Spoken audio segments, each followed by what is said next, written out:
Like the waves river flow, all night shows. Sometimes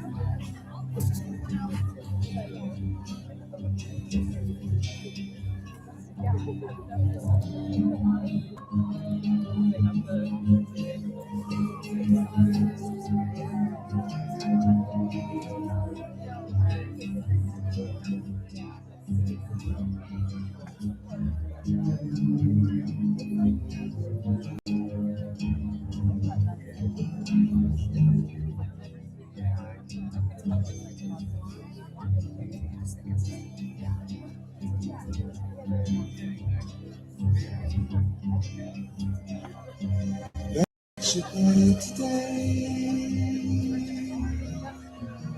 for the sky to glow away. Maybe stay. She wasn't sure. But when she thought of summer rain calling for her mind, she lost the pain.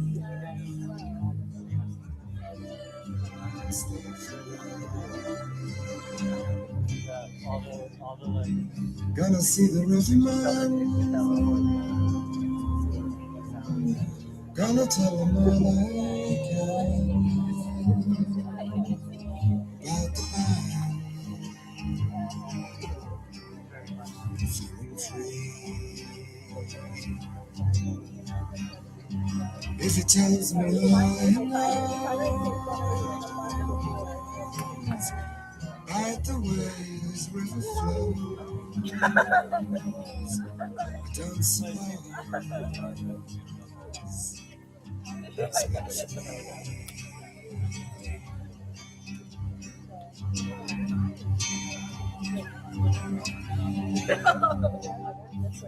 Oh, are they coming down?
We can fake it like anyone we want to.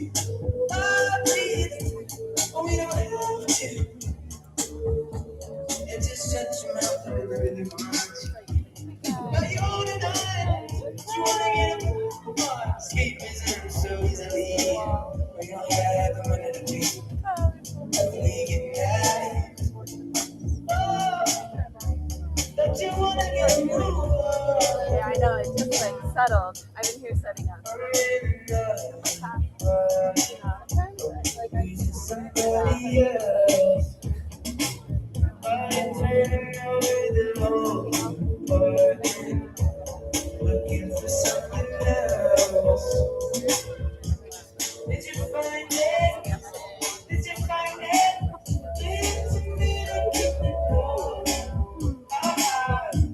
Did you find it? Did you find it? Oh, I have seen some great pictures, heard some great things of you. You guys are such a beautiful couple. We can fake it like anyone we want to. We don't best friend in house. We drove up from Portland today. Escapism so easily. We don't have nowhere to be. When we get ready, don't you wanna get a move on? Good start. Good start. Don't you wanna get a move Yeah, we walked sideways.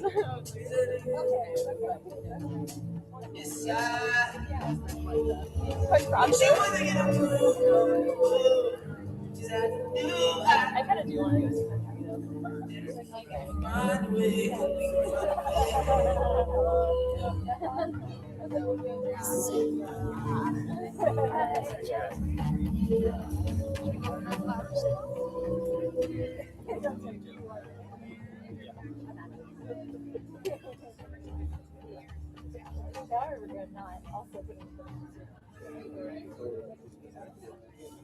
No, not just drink your thing. Yeah, that is what he wanted. He wanted everyone to listen.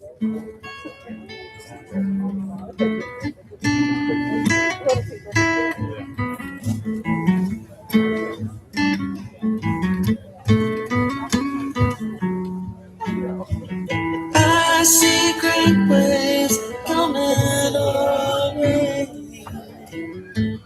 There across sunsets, almost a lonely day. Great. Beautiful flowers. Infinite futures, come see the best. Yeah, you know where to put that. Everyone with rules, We'll find a spot.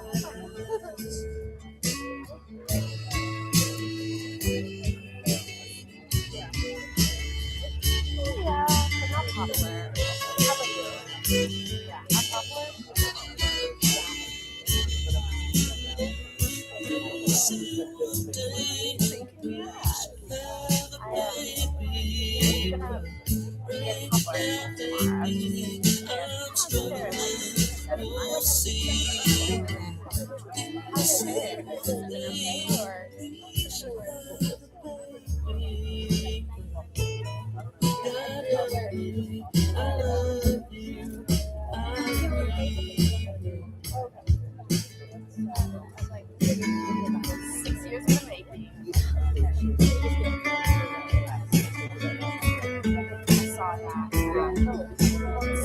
That's wild. I remember the first time I said something about it, and then got meeting with my friend too, and Holly wanted me to like, oh, well, we just want to put stuff to stay around.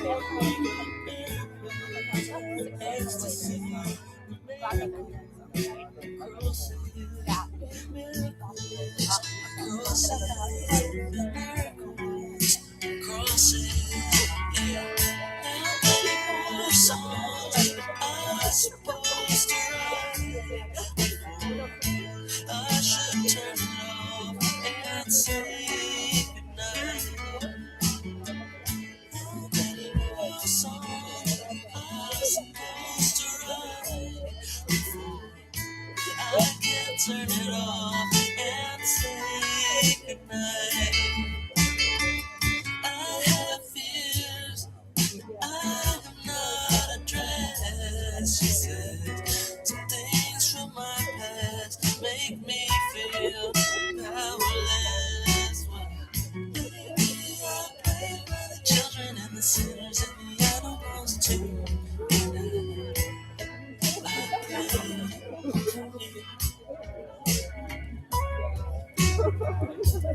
After all, there's no way out at the day. You and me, we got battles, ecstasy, miracles, crosses, miracles, crosses, miracles, crosses, miracles, crosses, miracles, crosses, miracles, crosses, miracles, crosses.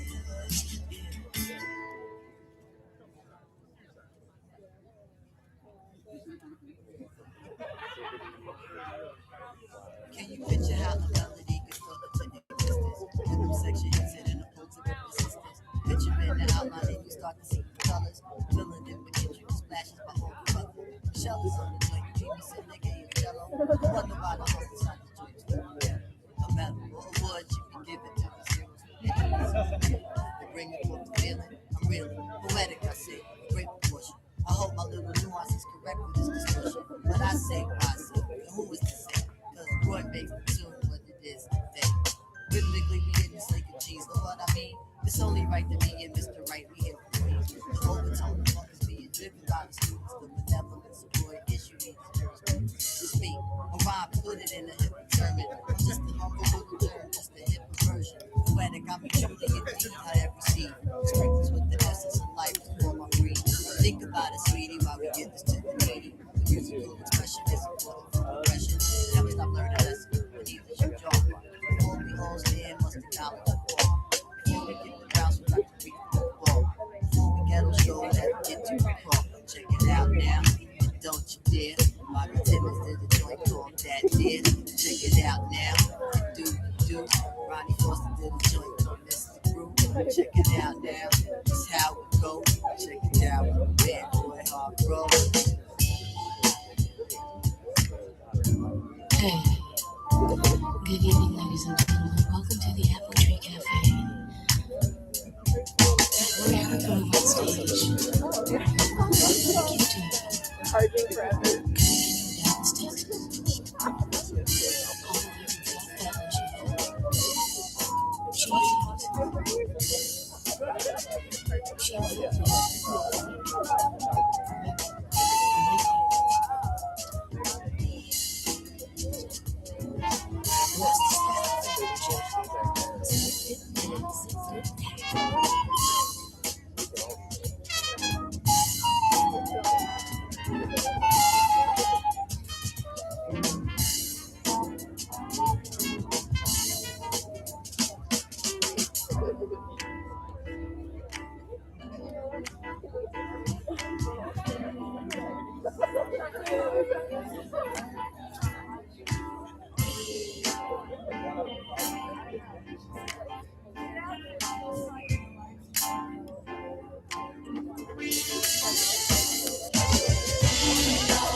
Whatever that is.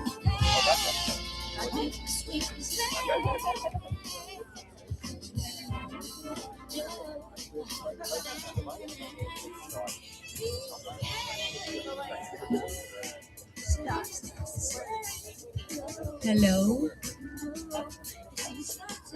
We're gonna start in about 2 minutes. Can we start finding our seats for celebrating Christian? Thank you.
It's so hard for me to say this.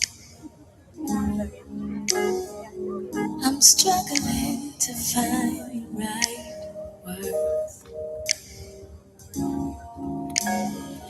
What I felt is past tense. What I feel you just haven't heard. So I think it's better that I tell you now. I think it's better that I tell you now. I think it's better that I tell you now. He's so sweet and good, good. I can't let him go.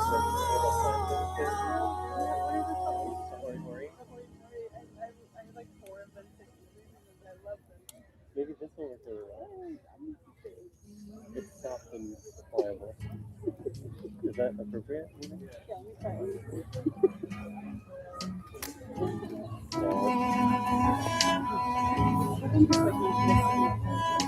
I think it would be an obvious. Can we pretend that from now on there is no yesterday? Paint a portrait of tomorrow with no colors from today. There's a light that shines in your face sometimes, that takes my feelings and wraps them around your knees. But there's a shadow hiding in your heart sometimes that makes my feelings turn back in on me.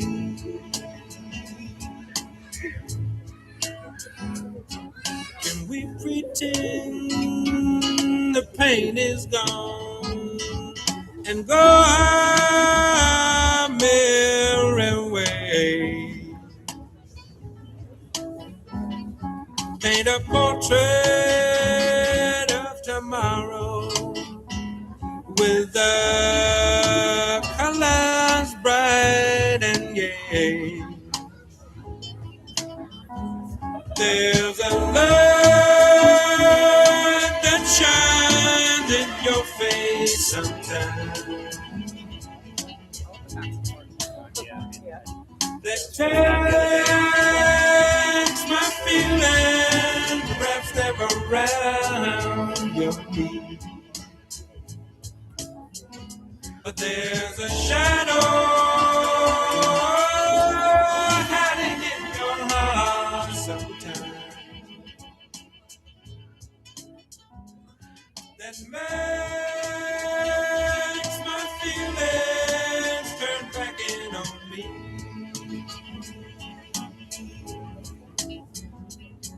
Can we pretend?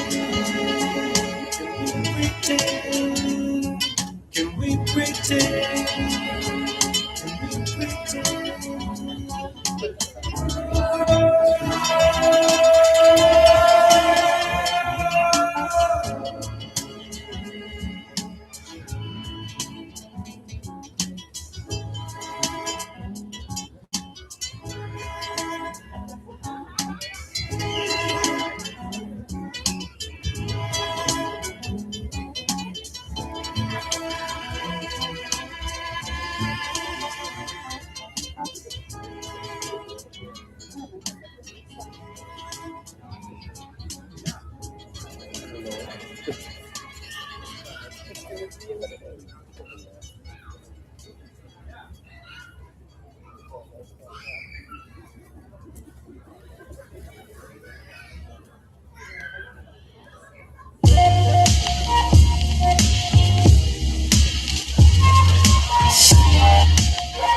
Let go and let me live inside you. What your mouth don't say, baby, your thighs do. I want us to arrive together. I love it when the weather is wet and sticky. Some depict me as being conscious. Yeah, I use my head. It was you that fed my appetite for seduction. Biting and cussing, making love and touching when no one has ever touched before. The heat got you open like an oven door because of your innocence. Even more, you'll remember this.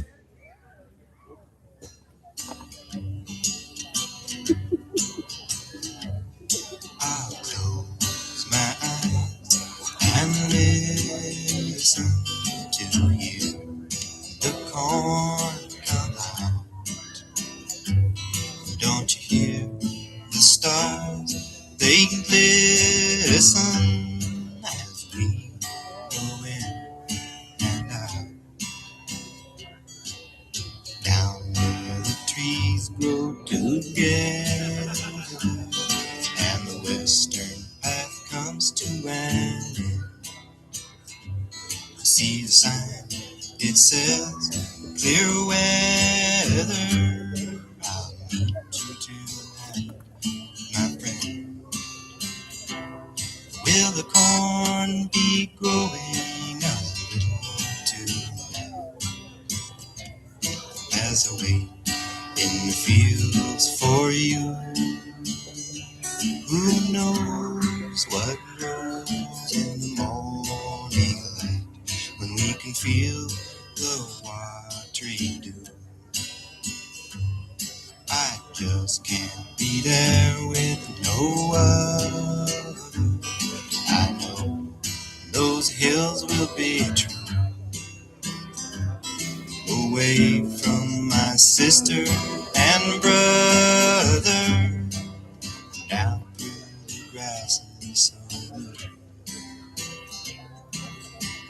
The air is sweet and steady, and the flowers bloom outside. I know the sky is ready. Come meet me down here tonight. Will the corn be growing a little tonight as I wait in the fields for you? Who knows what grows in the morning light as we can feel the wild tree dew.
leaving shine. Old Paint's a good pony. She paces when she can. Goodbye, old Paint. I'm leaving Cheyenne. I'm leaving Cheyenne. I'm leaving Cheyenne. My horses ain't hungry. They won't eat your hay. My wagon is loaded and rolling away. I'm leaving Cheyenne. Goodbye, I'm leaving Cheyenne. And I take myself down from the wall, put it on my pony, lead him from the stall, tie my bones to his back, turn our faces west, we'll ride the river that we love the best.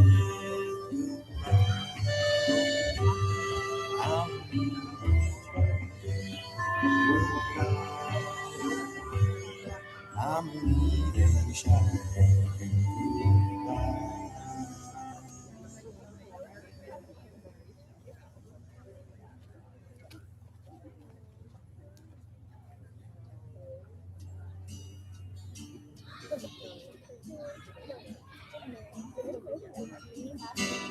Maybe she will take a walk, even though I just haven't time.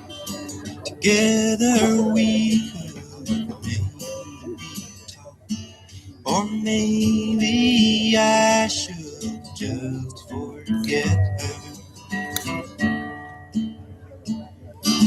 The only thing she could say is no. Best try now while the sky is lighter. I'll just let my feelings show. I'll just go and invite her. She might think I'm very strange. She might think I want to date her. That would be hard to arrange. Maybe I should ask her later. Wonder if she knows I'm scared. Does she know I'm glad to meet her? Standing with my feelings bare. She'll know when I start to greet her.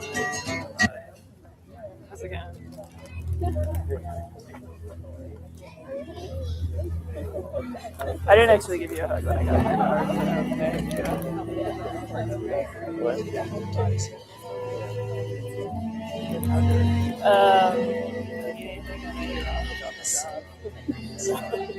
bring the water.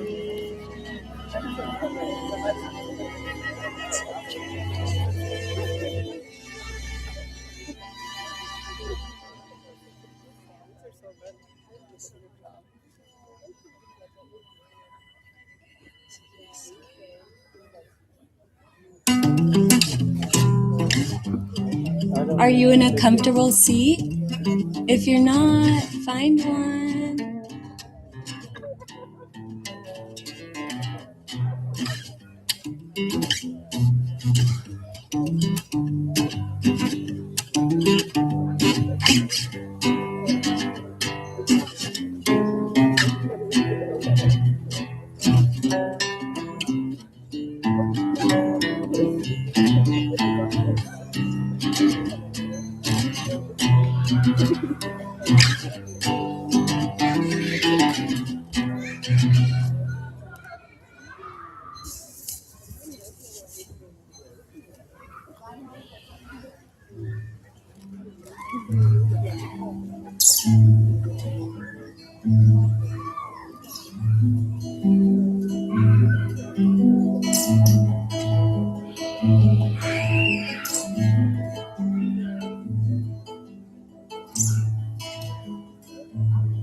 Welcome, everyone. Welcome to the celebration of life for Christian.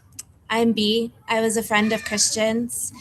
And Hannah asked me to open our time together today by really dropping into our bodies. So let's take a moment and take a couple deep breaths. So one deep breath. Maybe there's a sound with that.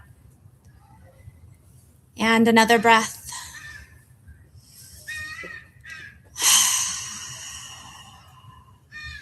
And another breath, and perhaps this is the biggest breath that you've taken all day today.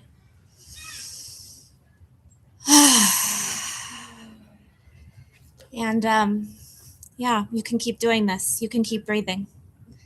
And grief has a way of really taking our breath away, very literally.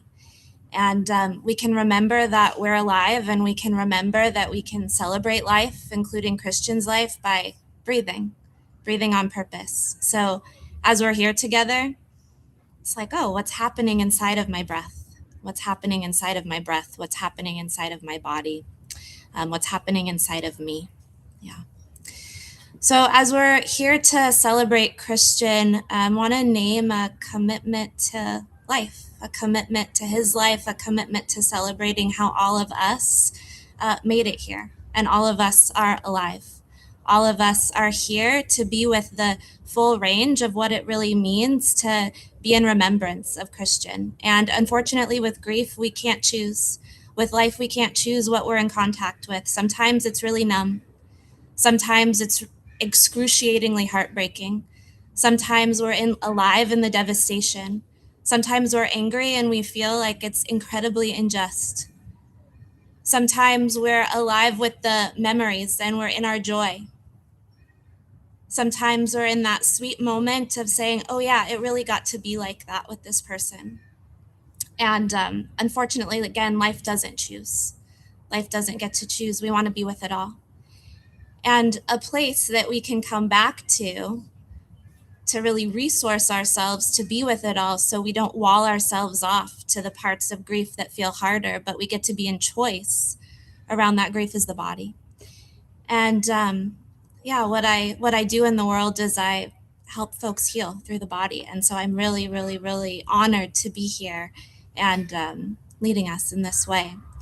And so the body doesn't need to be a mystical place. The body is really just, it's our physical form. And we have our own bodies, we have bodies together, and then we have this whole body of the earth, of the trees, of the water down there to really hold us right now. So I'm going to offer us some options of ways that we can keep coming back to our bodies throughout this time, as we're hearing from speakers, as we're in the reception, as we're making art, as we're eating good food, as we're sharing our own memories, and as we're in our final ceremony. And the body loves choice and the body loves repetition. So all of these are optional. You don't have to do any of them. And there's no way to get this wrong. There's no way to get this right. So these are options. I'm going to offer 4 things. So first, just go ahead and take a look around you.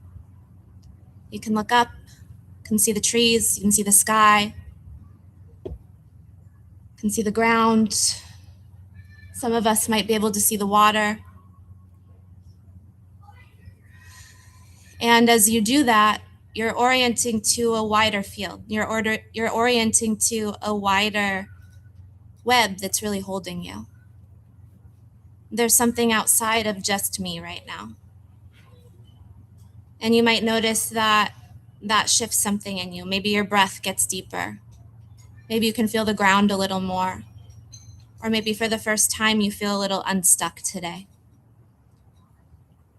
So that's option 1. You can always orient. You can always look around. Another option is you can feel the ground underneath you. So go ahead and let yourself feel your feet.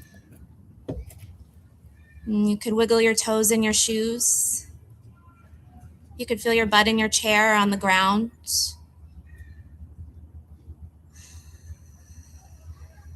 And this is a reminder that there's something literally holding us.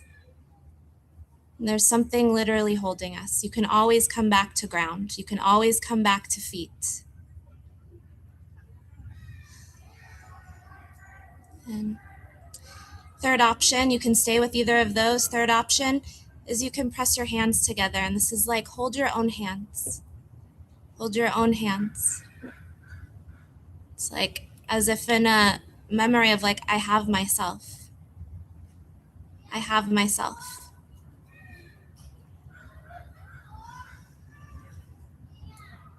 And again, perhaps there's something inside of your body that might change. It's like, oh, what is it like to remember that I could hold my own self?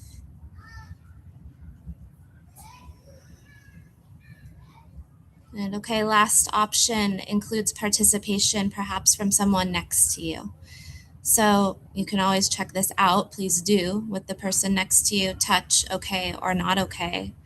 But this involves either holding hands, pressing shoulders into each other, or even sitting back to back.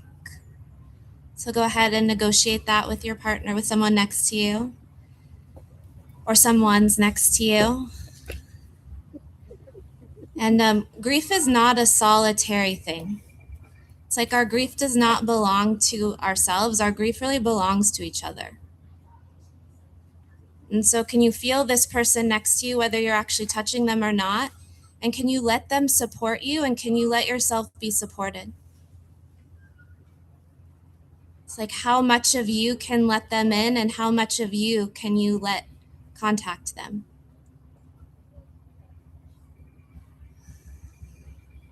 Or truly communal histories. So all of these are options. All of these are ways that you can resource yourself to say yes to life as we're here to celebrate Christian's life. Thank you.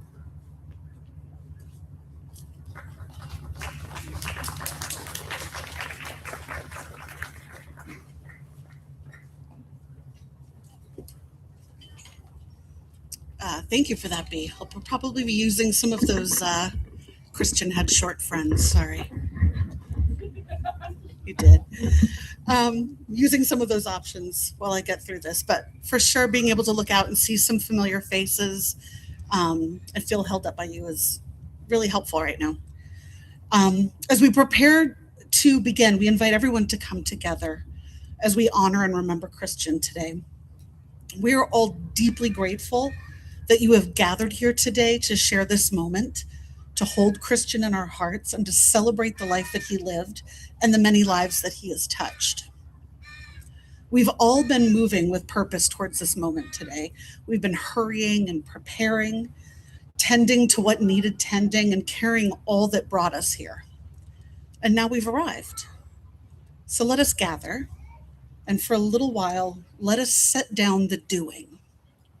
Let us take a breath and become still among the trees and allow ourselves to simply be here together. My name is Sheena Bodden, if I haven't met you yet before, and I'm honored to be with all of you today. One of the unexpected blessings that I have felt most deeply in these past 2 months has been the gift of knowing Christian's family more closely. I've been utterly moved by the people who loved him, shaped him, and helped form the remarkable man that we are all fortunate enough to have known. Even in the darkest moments, they have met the world with an extraordinary generosity of spirit. They have led with gratitude and grace and an openness that has really left a lasting impression on me. And in coming to know them, something about Christian has come even more clearer into focus. It's no surprise that his heart was as it was. None of us arrive in this world in a vacuum. We are shaped by the love we receive, by the people who teach us how to see, how to endure, how to care.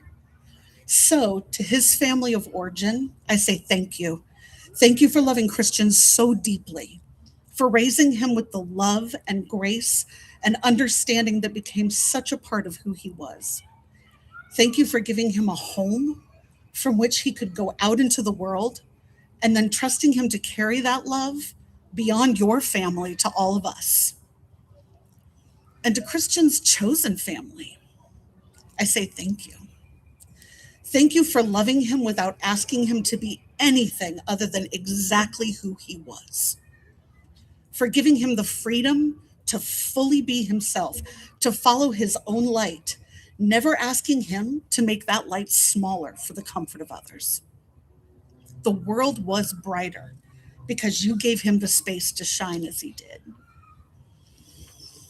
I knew Christian as both a friend and an educator, but of course to say educator doesn't really fit. It seems too small. His education was never limited to classrooms or curricula or the lessons that we usually associate with teaching. Christian was an educator of the human spirit of everyone who entered his sphere. When I first met Christian, I noticed immediately that he had a really unique presence. And I'm guessing that I don't need to explain that to this, this crowd today. I just sort of had this distinct feeling that he was figuring me out, but he was being really gracious about it. There was something in the way that he looked at you as though he were quietly taking in the whole person before him. And to be seen like that can be very disarming, right? But as I came to know Christian, I understood that what I had first mistaken for observation was something actually much more tender. It was his vulnerable heart, simply visible. There was no judgment in his attention, only a quiet invitation to let yourself be known. He saw deeply because he was willing to be open himself. What I initially experienced as, oh, he is seeing right through me, became the gift of just being truly seen. Simply by being himself, he reminded you not to panic, to slow down enough to notice what was good and what was beautiful and what was still pure in the moment and in the people that are beside you. He had a way of drawing your attention back to what actually mattered. And perhaps his most lasting lesson was this: to meet the world with the love and grace already living in your heart, and to extend that love generously toward every person and that grace toward every circumstance. Christian taught us not so much through what he said, but through the way he was. In his presence, you remembered how to be a little more open and a little less afraid and a little more willing to see the goodness that was already there. And now we must be brave. We must find our footing without Christian beside us and carry forward the lessons that he gave us, not just as memories, but as ways of being.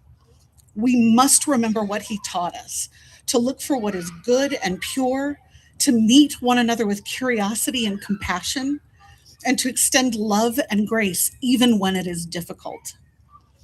I came across this poem this summer by Mary Oliver, and it made me think of Christian. It speaks to something I feel like we might need in the days ahead, which is a way of looking at the world that keeps us connected to the wonder and to the presence and to the goodness that is still around us. And I'd like to share that with you now. When I am among the trees, especially the willows and the honey locust, equally the beech, the oaks, and the pines, they give off such hints of gladness. I would almost say that they save me, and daily. I'm so distant from the hope of myself in which I have goodness and discernment and never hurry through the world, but walk slowly and bow often. Around me, the trees stir in their leaves and they call out, "Stay a while." The light flows from their branches and they call again. It's simple, they say. And you too have come into the world to do this, to go easy, to be filled with light, and to shine. The gift that Christian gave us now belongs in some small way to each of us. We carry it forward into our friendships, our families, our work, and every connection that we make. We must become for one another a little bit of what he was for us. This is how we carry him forward, not by trying to fill the space that he has left, but by allowing what he awakened in us to continue moving through the world. Thank you.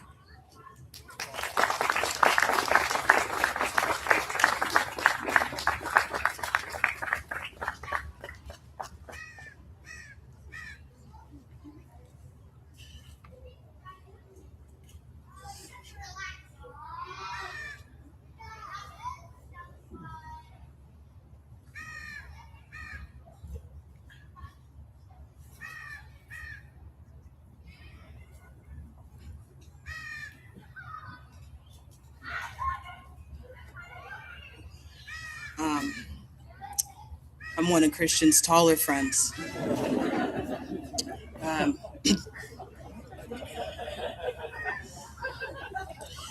My name is Drea, and I'm grateful for the opportunity to come up here and talk about my friends.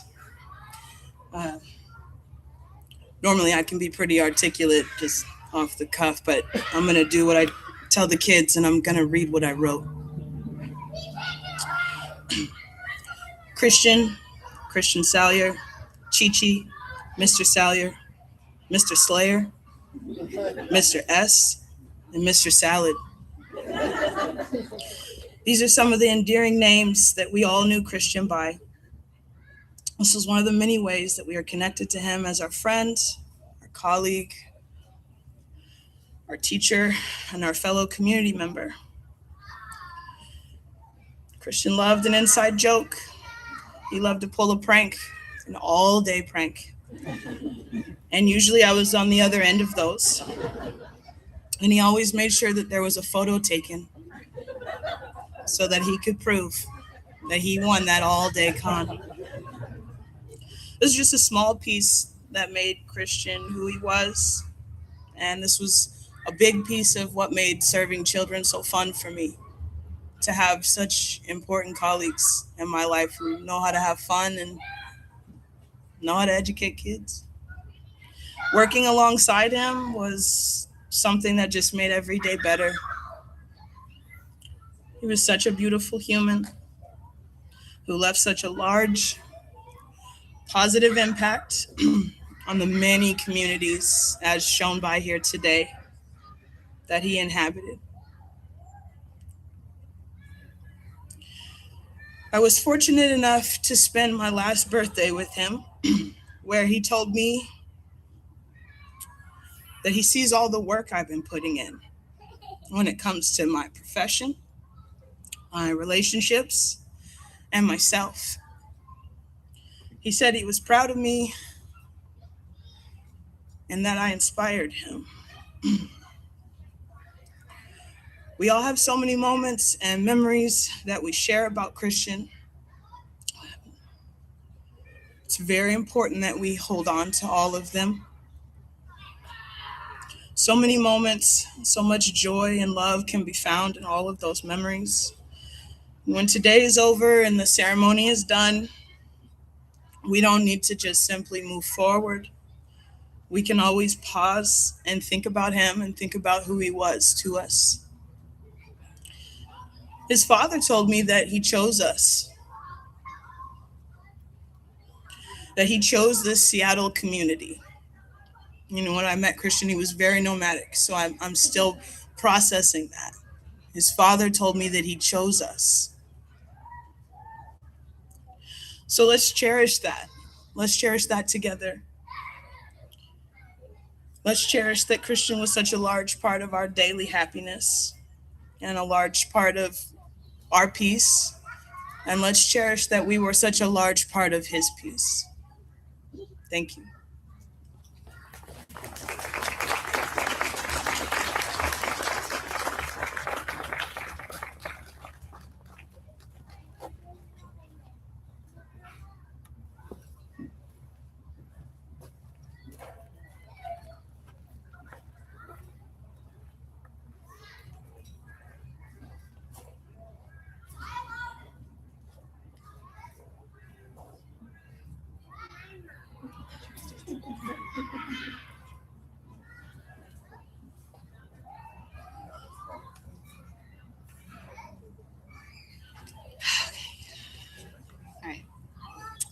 Hi everyone, I'm Kelsey. I'm one of Cristian's sisters. I'm the middle. This is my husband, John. And we're here with our two children, Azura, who's 2, and Dante, who is 2 months, as well as my parents, John and Gina, and Cristian and I's oldest sister, Allie, and her 4 children, Hayden, Aya, Zola, and Zion, weren't able to be here today, but I think they're watching and they're here in spirit. And they also spoke we did a funeral in our hometown, and if you want to hear them speak, it's on Vimeo. We can pass that around. It's really sweet. I have to read because it's so overwhelming to get to be up here, but I just wanted to start by sharing that I'm honored to be here among Cristian's friends that he shared his last chapter of his life with. I spoke at his San Diego funeral as well, and as I was preparing to speak here today, I was trying to decide think about who was here and what you guys might not know about him and what I want to share to try and represent the whole of his beautiful life that he had. So we wanted to tell just a few stories. So I'm going to let John kind of share a little bit of our shared background with him first. Hi, everyone. I'm John. I am Cristian's brother-in-law, That was our band name. We're Bros in Law. That was his idea. And yeah, we just wanted to share how special our bond was and how special our story was, um, because we feel like pretty unique how we met and how he was basically the best wingman you can ask for. He, I met him first in 2011 in Italy. That's where I'm from originally, Florence.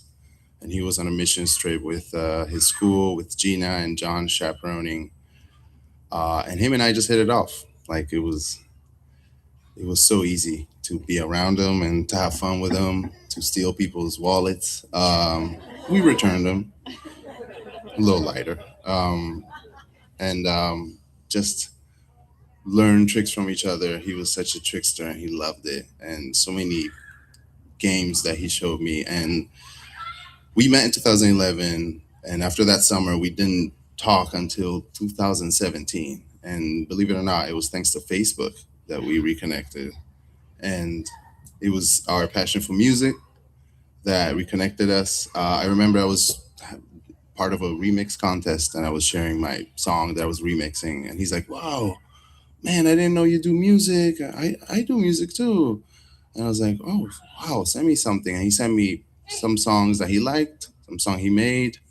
And then I listened to him and I was like, which one is the one you made? I can't tell the difference. Like, this is, you made this song? Really? He's like, yeah, with my friends in San Luis Obispo. I was like, I have to see this place. Like, it doesn't, his talent for music is something for who has known him and has heard it. Is something that was healing. It's something that his music was touching, even if he wasn't trying to attract the attention. It set the tone in the room. So many times we've had just hanging out. We were so lucky of just having him around because he would just pick up a guitar and we would just be having a dinner and he's just serenading all of us. And so I couldn't believe it. And I learned a lot from visiting him. He invited me back, and that's when I met Kelsey. But one of the first things he told me was like, I'm an uncle. I have like 3 nephews and the 2 nieces and a nephew. And I just love being an uncle so much. And then he's like, oh, and by the way, this is my sister. And I was like, oh, hi, nice to meet you. And she's so pretty, but she has 3 kids. I can't do that. And only way later did I find out, oh, you have 2 sisters. Oh, she doesn't have kids. Oh. And yeah, that's that's how he set us up. But he definitely introduced us. He definitely wanted us to meet. He thought I was cool enough to meet his sister that he loves so much. And ever since then, it's just been, he's been the brother I never had. I only have 1 sister, and he's been the brother I never had. He has kept me curious. He has given me the gift of being present. He was always present. He always paid attention to what was happening. He always dedicated the time. And that's something I keep with me to this day. And I'm challenging myself to be more and more present every day. I mean, his hugs felt like they meant so much. I remember an embrace when he came to visit in San Francisco, and I just opened a gate, and it just felt like he was like, come in, like, and we just sat there and hugged for a while. And for dudes, that's rare. But also at the same time, it's just meant a lot, and you can tell. And so that's another gift he gave us and gave me, of when you embrace someone, it means something. And when we're gone, that embrace is in our hearts and we keep it. We don't forget it. I don't forget it. Um, and the love he had for my 2 kids is beyond description. He just loved being with his nieces and nephews so much. He was such a family person. And I'm just so glad that he was able to give us all these gifts and live such a full, fulfilling, fruitful, generous life, because that's what's inspiring me to do the same. And if he beat me at everything, and even now he's like showing me and teaching me how to do things. And that's something that is hard to replicate, and those people come once in a lifetime. So I love you forever, brother.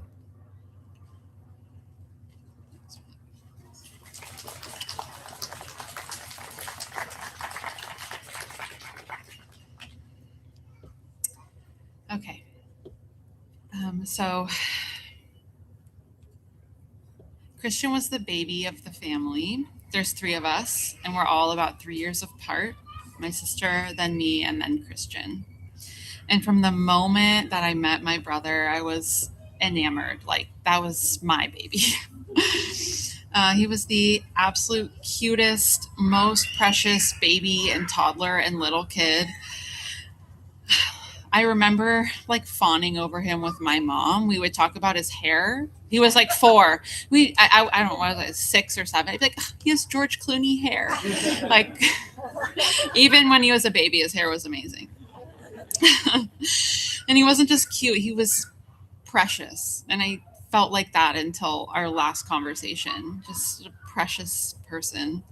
He was calm and playful and fun and sweet. And we used to play school.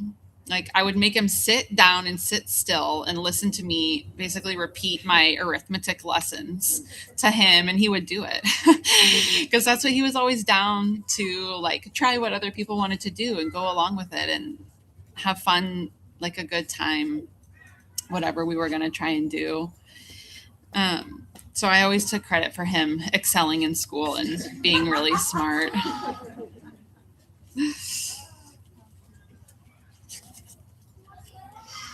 He was really very, very quiet in his earliest years, like when he was like little.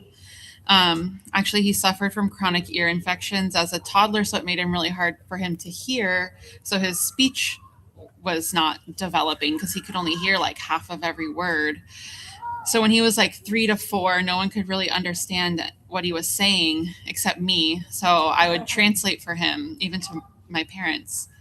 And eventually they addressed his ear issues and he did speech therapy and it all resolved. But one, I feel like that gave us a really special bond from the beginning. Like, I was very safe to him and I loved that. But more importantly, I feel like he would go on to become the best listener that I ever met. And he was precise and careful with his spoken language, aware of its power and impact, and he chose his words very wisely, and he spent time learning when to use his voice and when to hold his tongue. But he always said the most important things. He never held back his love or his wisdom. Another quintessential childhood Christian story is about a little kitten at the animal shelter. I just love this story because you'll see why. So we all went to the animal shelter, and Christian must have been around 6, I think. And we wanted to adopt a kitten, but the 3 of us had to agree. That was like the stipulation. And so my sister and I found a cute little black and white kitten that we really wanted, but Christian would not agree with us. Like, we couldn't get him on the same page, so we couldn't get the kitten and take it home, and we were getting really frustrated. And this wasn't the norm for him. He was always easygoing. Like, he didn't really cause much friction that I cannot pull up a story where Christian was being a pain in the butt. Like, I just can't even think of one. But he was stuck on this other kitten, and it was the mangiest, ugliest kitten there, like cross-eyed. It couldn't walk straight, and it was like the color of dirty paint water. And I was like, I couldn't convince him. And I was like, why do you want this ugly cat? And he said, this is the ugliest one here. No one else is going to adopt this one. So I want to take him home and give him a family. That, to me, is Christian. I just love that story. So he was always like that. He cared for the ugly ones, the lonely ones.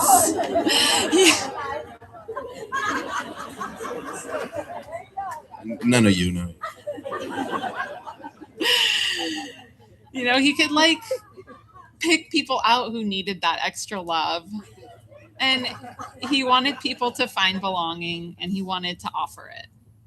So he gave so many of us a place to belong and to feel beautiful and to feel acknowledged. And like, I loved what Drea said, that when they were celebrating their birthday together, he was like acknowledging everything that Drea was doing and had going on. And that is just such a gift. And so my brother. What a good, kind soul. When I think of Christian as a child, I really remember his sweetness. I remember playing. He and my dad took a ball everywhere that we went. They used to do this thing constantly where my dad would throw the ball into like the corner of the intersection and Christian would dive full body to catch the ball. Yeah. Oh yeah. Did I say intersection? Don't say intersection. What? Sectional. Whoops. No one noticed. Sectional couch, and he would like dive into the couch, and they were always just playing games everywhere that we went. They would always do this other thing constantly where they would turn off all the lights in the house and they would get their Nerf guns out and they would play Nerf Wars. And I'd like, how many times did I come home to a completely dark house and my dad and my brother and all my brother's friends were like hiding around the corner, like, thump, thump, thump, thump, thump, like screaming and having so much fun. Just like, yeah, so playful, such a fun childhood. And yeah, we had an amazing childhood. Christian played every sport, dominated every sport, played sports all the way through high school, but really he found his true love in music. I'm going to repeat some of the things that John said because it's just so true about him. But some of you may know that Christian was named after his great-grandfather, Cristian Salyer, and he took after his namesake in some really cool ways. They never met, but our dad definitely passed down some of the traits like the integrity and the patience and the wit. But what my dad definitely didn't pass down, no offense, Dad, was the music.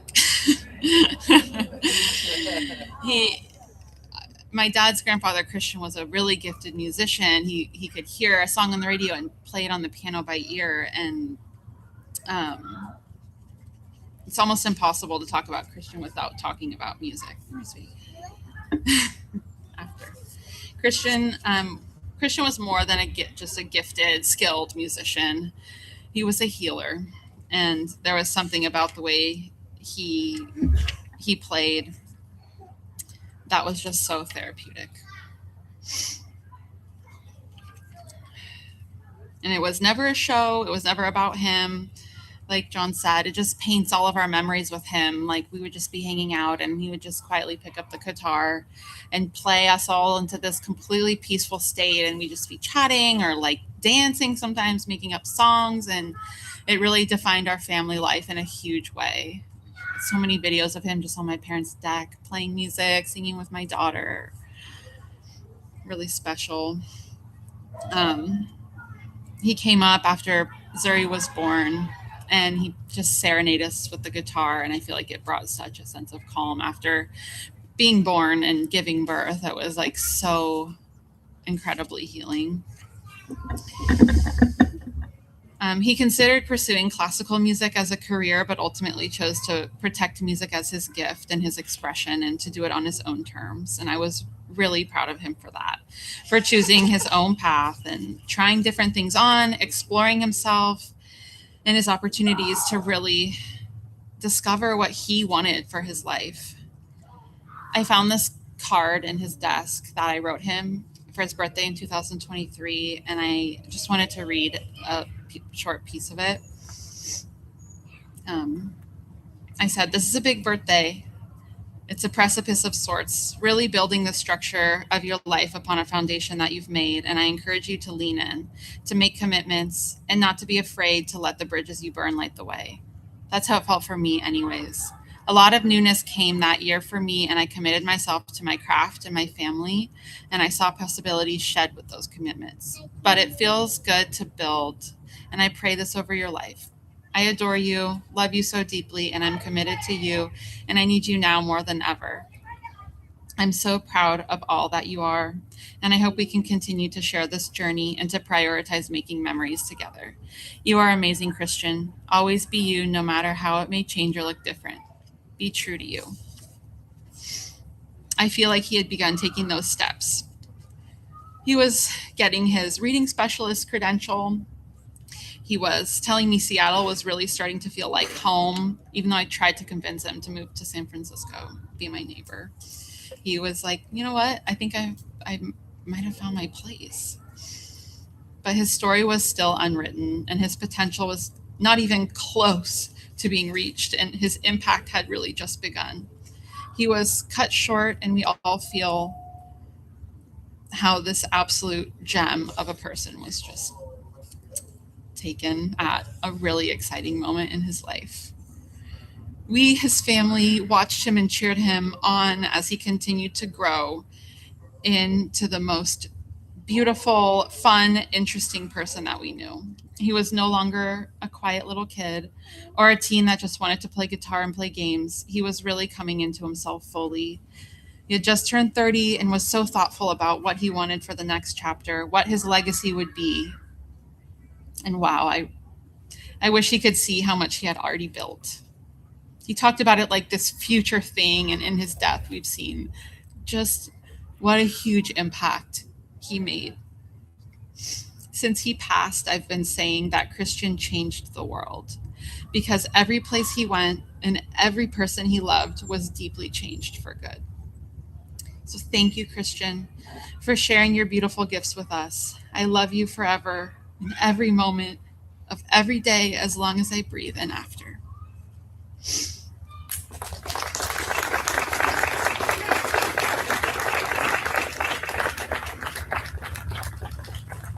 Go ahead. Say it. Thank you. Thank you.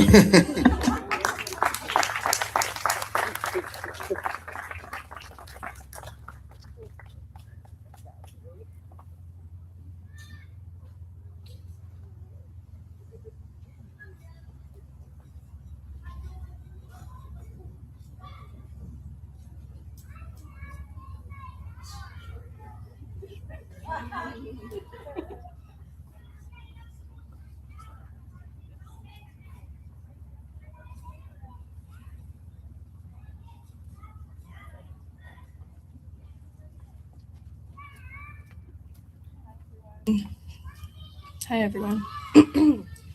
My name is Jade.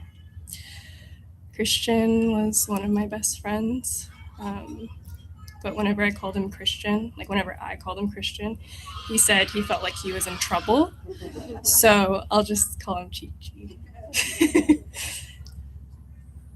Chi-Chi and I met at the house that we lived in together with Hana. It was a house that we called the Bird House. It was a house that was surrounded by water and by sky. And from the birdhouse, we saw many sunsets, sunrises, eagles, blue jays, crows, hummingbirds. We saw an owl once too. I remember like the second day or the first day that Chi-Chi moved in, I was like so in awe of how he made a home. It just felt like he immediately with Hana like completely transformed the energy of the house. If you saw this house, you would be like, this is not the same house as it was before. They just made it so warm, filled it with so much energy and activity and comfort, so much love. At the birdhouse, we got a piano together that Chi-Chi would put felt in to soften the sound a little. Yeah, so he did that in every piano, I guess. But it sounded great. It was the first time I'd ever played a piano with felt in it. And I would hear him play really often, and that would make me want to play too. Like I would just be itching to play after he did.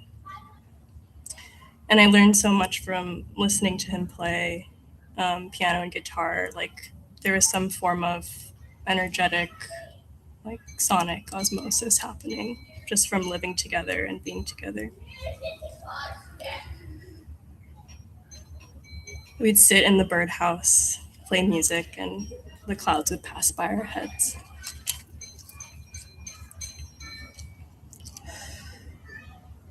When we moved to the nest, I played the piano there more often for myself, for the house, and for Chichi. I loved playing while people were going about their day, making meals, hanging out. And I feel like Chichi would do that often. We'd kind of switch off. Sometimes I would play while Chichi napped on the couch, breathing so softly, also snoring often. Something shifted in the time that I lived with Cristian, something that helped me be more expressive. Articulate with the piano. Chichi heard the shift too. I would ask him, Chichi, it's so weird. How'd I start playing so differently? And he joked that it was because of him. Of course. But I think he was right too. I think it had a lot to do with what I learned was possible from being in friendship with him and from making a home and a life together with Hana and all of our friends. Though I'm not playing on our piano today, I want to share something with you all that emerged from that piano, an impression that I always return to. It's something Chichi heard often, something he would nap and sing and somehow dance to. At one point, he joked that it was Chichi's song. I didn't call it that, he called it that. And I think he called it Chichi's Kingdom at one point. So do with that what you will. You can visualize that. So I'm gonna play a little bit. And if you want, you can look at the trees or the sky or close your eyes and sit with the memory of Chichi, or even think about him sleeping and napping while you listen. Thank you for sharing your presence today.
Thanks for that song. I can see why you liked it.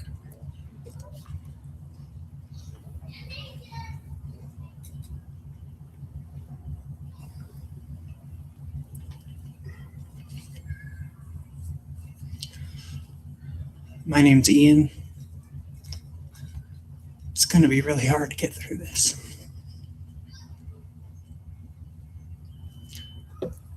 Some of you already heard this, so apologies for that. This is an unfinished letter to Christian.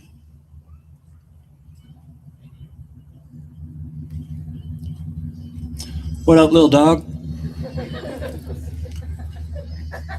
Or maybe I should say, hello there, son. Footnote. Christian loved to make up sarcastic narratives centering on the 11-year age difference between us. In the gym one day, he started referring to me as Big Dog. So naturally, I started calling him Lil Dog. And on multiple occasions, he would introduce me to people by saying, "This is my dad."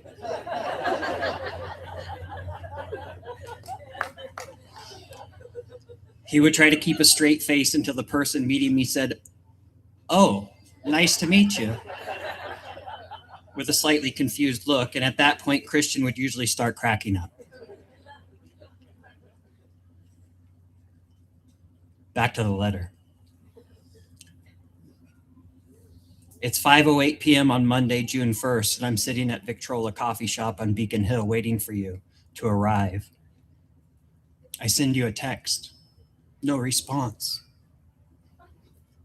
Our meeting was scheduled for 5 p.m., so you're not too late. You will likely show up at any moment. The purpose of our meeting is so that Kimberly and I can give you a quick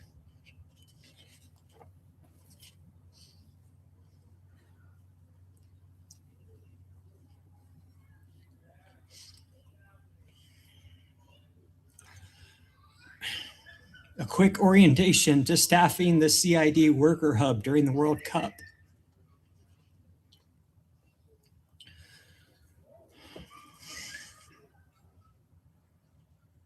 Beacon Hill Solidarity members are supporting the worker defense organizing efforts in the Chinatown International District, being led by our friends and groups such as the Massage Parlor Organizing Project, or MPOP, and the CID Coalition. The sequence of events that led to us both being involved in such an effort has followed what is now in our friendship a familiar trajectory.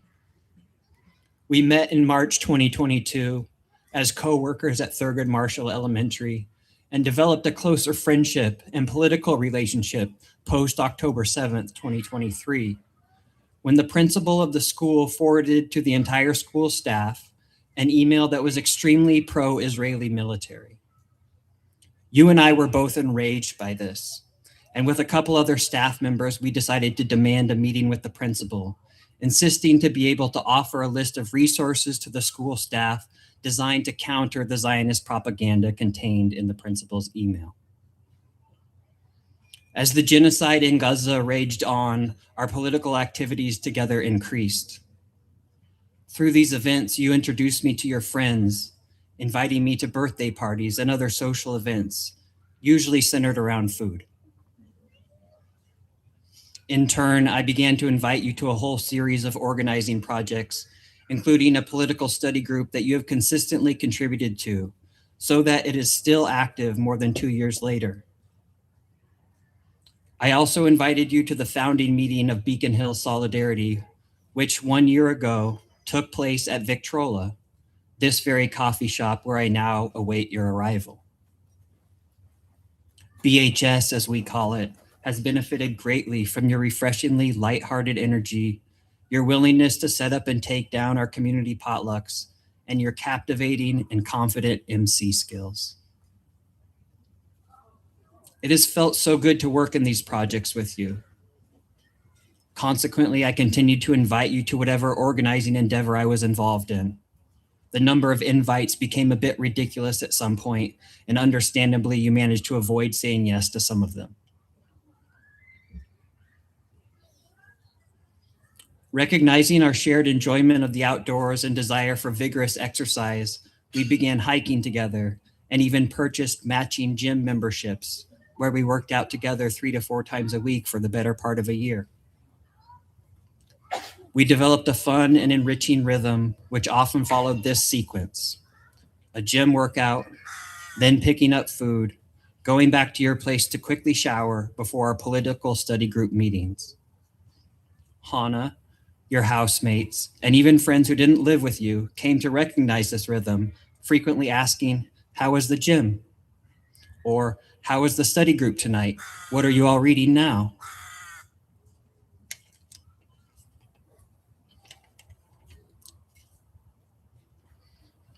A few folks have remarked about the close nature of our friendship, saying you viewed me as a mentor and an inspiration.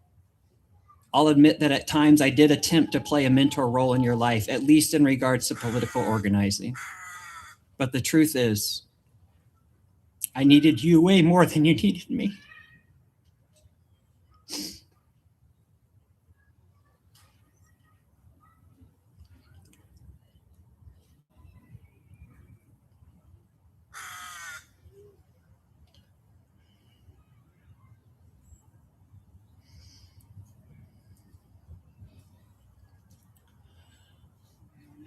I met you at a time of deep despair and hopelessness.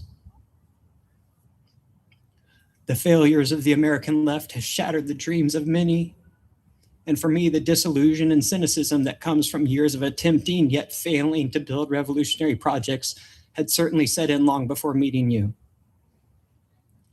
This combined with the stress and misery of wage labor within the education system, and to top it all off, there was the heinous murder of our friend and comrade Aisha Noor by the Israeli military.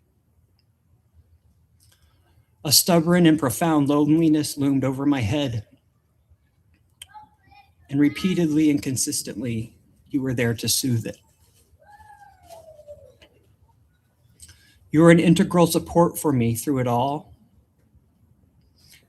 And it is only now that I am realizing how much you kept me going and how you dramatically improved my life. Your energetic, playful energy, your endearing jokes, your variety of interests and skills made it endlessly interesting to talk to you. Your hopeful encouragement for the relationship between me and Kimberly in its early stages. "She seems so great," you said. "You should try just going on a date with her and see how it goes." Your gentle nudge for me to take the risk helped me make one of the best decisions of my life. And Kimberly and I will always remember you as someone who played an important role in us coming together. Most of all, you trusted me. That trust in turn made me careful and thoughtful in what I would say. I found purpose and meaning in bringing you into the fold of revolutionary political thought and organizing. Since June 1st, after you didn't show up for our meeting at Victrola, I have felt a heaviness hanging over my body. So many aspects of our lives overlapped, making it impossible not to notice and feel your absence. These past couple months, your friends and I have done many things in your honor, from starting a new study group unit, to planning a potluck and vigil, to watching an NBA Finals basketball game with a group of us because you had such a passion for basketball. It feels good to do things to help remember you, but with all my heart, I wish you were here with us. I long for your playful jokes and your compassionate listening. Now this is becoming a long letter, and yet there is so much missing. I fear that I have failed to capture what I want to say. No matter how much I write, this letter will forever feel unfinished, because the reality is that I will miss you more than I can possibly express. So long, little dog.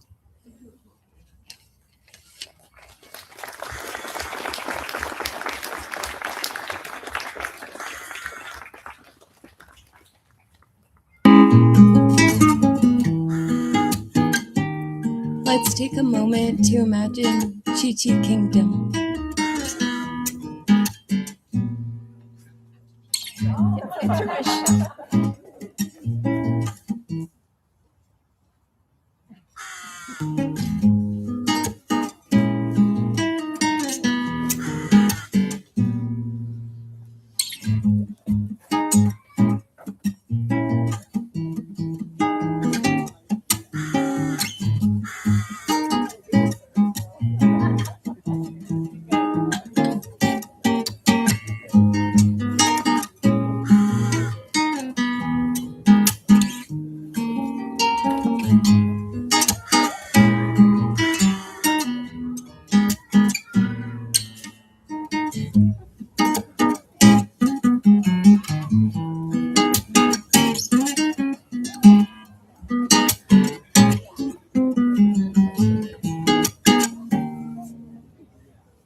All right, my friends, we are going to take a 3-minute break.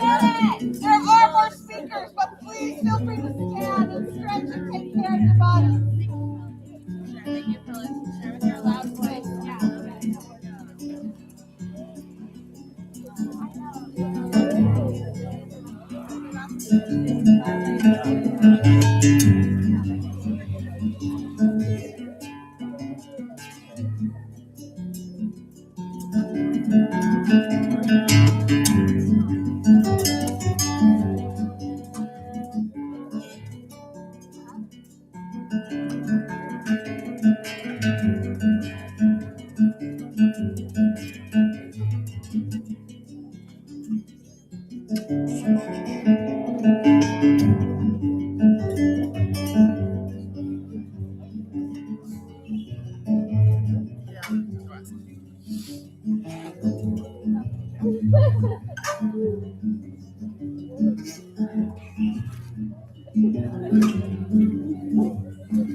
I don't know. It's crazy out there.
Chi Kingdom, am I right?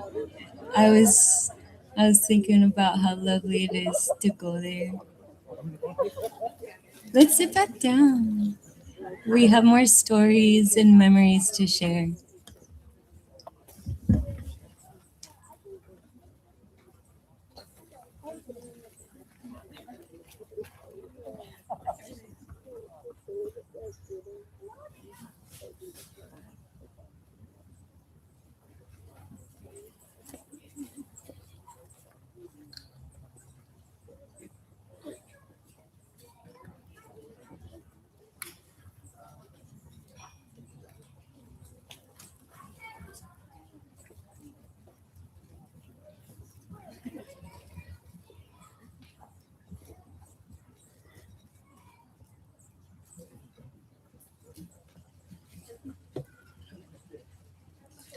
Hello. To be honest, I'm really bad at public speaking, so bear with me. I'd like to express gratitude for everyone here today and for everyone who helped put this beautiful memorial together. It is amazing to see how wide Cristian cast his net, all the lives he touched. So thank you for being here. My name is Carter. I got the extraordinary opportunity to love and be loved by Cristian starting in October of last year. I'd like to tell you a bit about how lucky I was to see Cristian, to know and fall in love with him, and the unforgettable lessons that he taught me. Very early on into knowing him, I quickly learned that he was special. He spread light and joy wherever he went. He was this magical and whimsical boy. I keep wondering how he was real. I told him, but I had truly never met anyone like him. I could stand here and name all the incredible things about Cristian, and the list would never end. He was the most patient, deeply compassionate, and kind-hearted soul. He was so giving and selfless, always willing to support others and lend a helping hand. He was also the most playful and mischievous person. Don't get me started on his pranks. He was also weirdly competitive and good at everything. If you ever played a game with him or went head-to-head at something, you know what I'm talking about. He was immensely talented and creative. His connection to music was cosmic. He was so intelligent. He was a leader and an educator. He was soft and gentle and wonderful. And I meant it when I said this list could go on forever. I don't think I ever met anyone who had this magnetic pull the way he did. He was able to attract the most amazing people into his life. But it's so clear that it was just a reflection of who he was. I've been told numerous times that Cristian only surrounded himself with good people. When I think about the way he navigated the world, I see his intentionality. I witnessed him attend to the rhythms of nature. I watched him nourish his friendships and communities with time and attention. He was a daily participant of repairing the world in hopes for a better future. He was looking intrinsically, often reflecting on what he wanted out of this one wild and precious life. He was living a life that was true to who he was and an inspiration to others.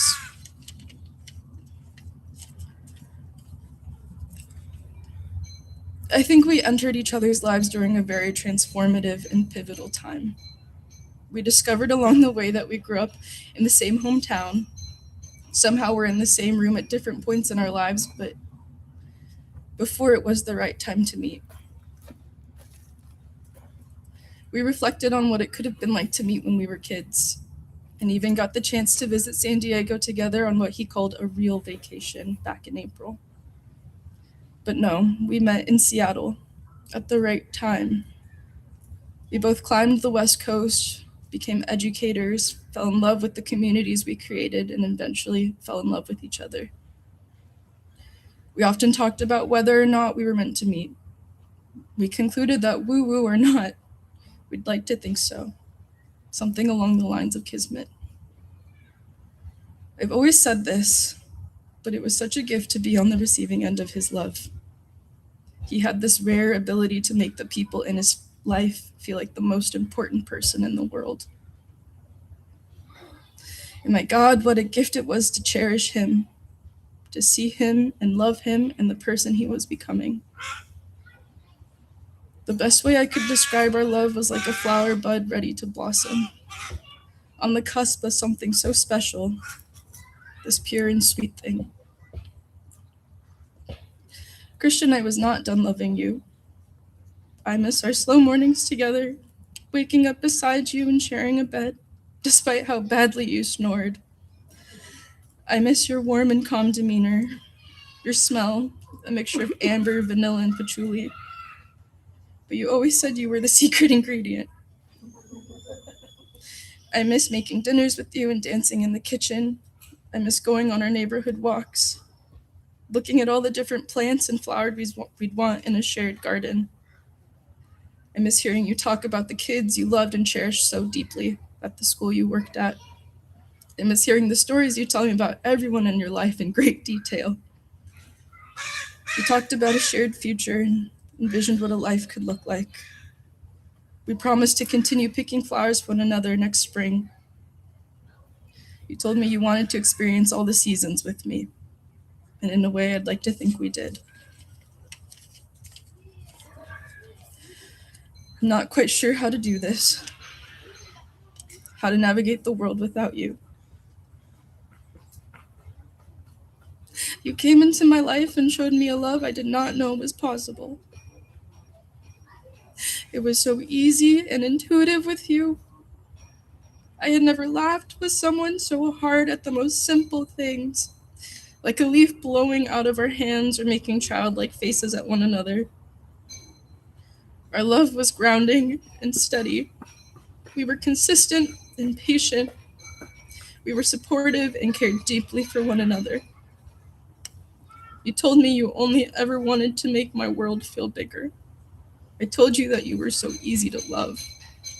We concluded that we were lucky. I know you are not really gone, that you will always be with me. I see you and I feel you all around me. I will look for you in the wildflowers that bloom in the spring, the ones I promised to pick for you, in the bleeding hearts, the dogwood, and the magnolia trees. I will look for you in the sunlight dancing on water. I will see you in the hummingbirds and dragonflies that visit me, in the rivers and ocean, in the wind between my fingertips, and in the sunsets that paint the sky a dusty orange and lavender. I love you, Cristian.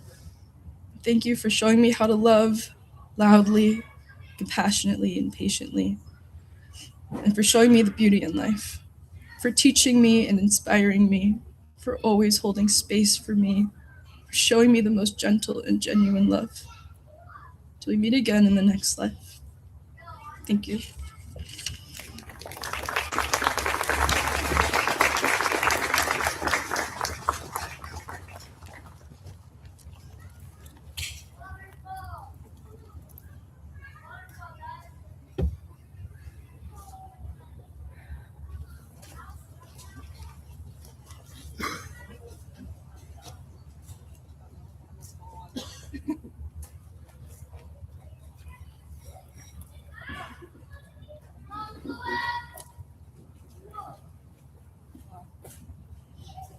All right, I'm a tall one. Hi, everyone. My name's Ayana, and there's a lot of people here, so bear with me as I weave from my notes that I have here. Cristian was one of my best friends, and we only met about a year and a half ago, last March at his house for a craft night. It was the same night that I met Hannah and Oli, and I had been hearing about him and Hannah from mutual friends for a while because I just moved back to Seattle. And everyone was like, oh, you have to meet like Hannah and Chi-Chi, you're gonna love them, Hannah and Chi-Chi. I was like, yeah, like Asian lesbians, like.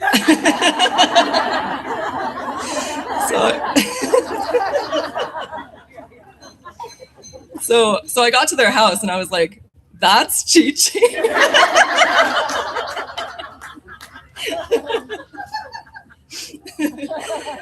Yeah, and so much has happened since then. I could never have imagined. I've been thinking a lot about time and how time is measured, because if you count the days, it was about 14 and a half months that we knew each other, which sounds like a short time, but in that window, he really became one of my closest friends in this lifetime. And you know, last year was really hard for me. I just moved back to Seattle. I lost my job. I had to move a bunch of times. And it feels like he came into my life at a time when I needed him, like an angel. And he was such an anchor in this incredibly turbulent and uncertain time of my life. And I've been thinking about time as these 4 seasons that we shared, you know, a little over a year. And I want to share a few moments of joy from each season.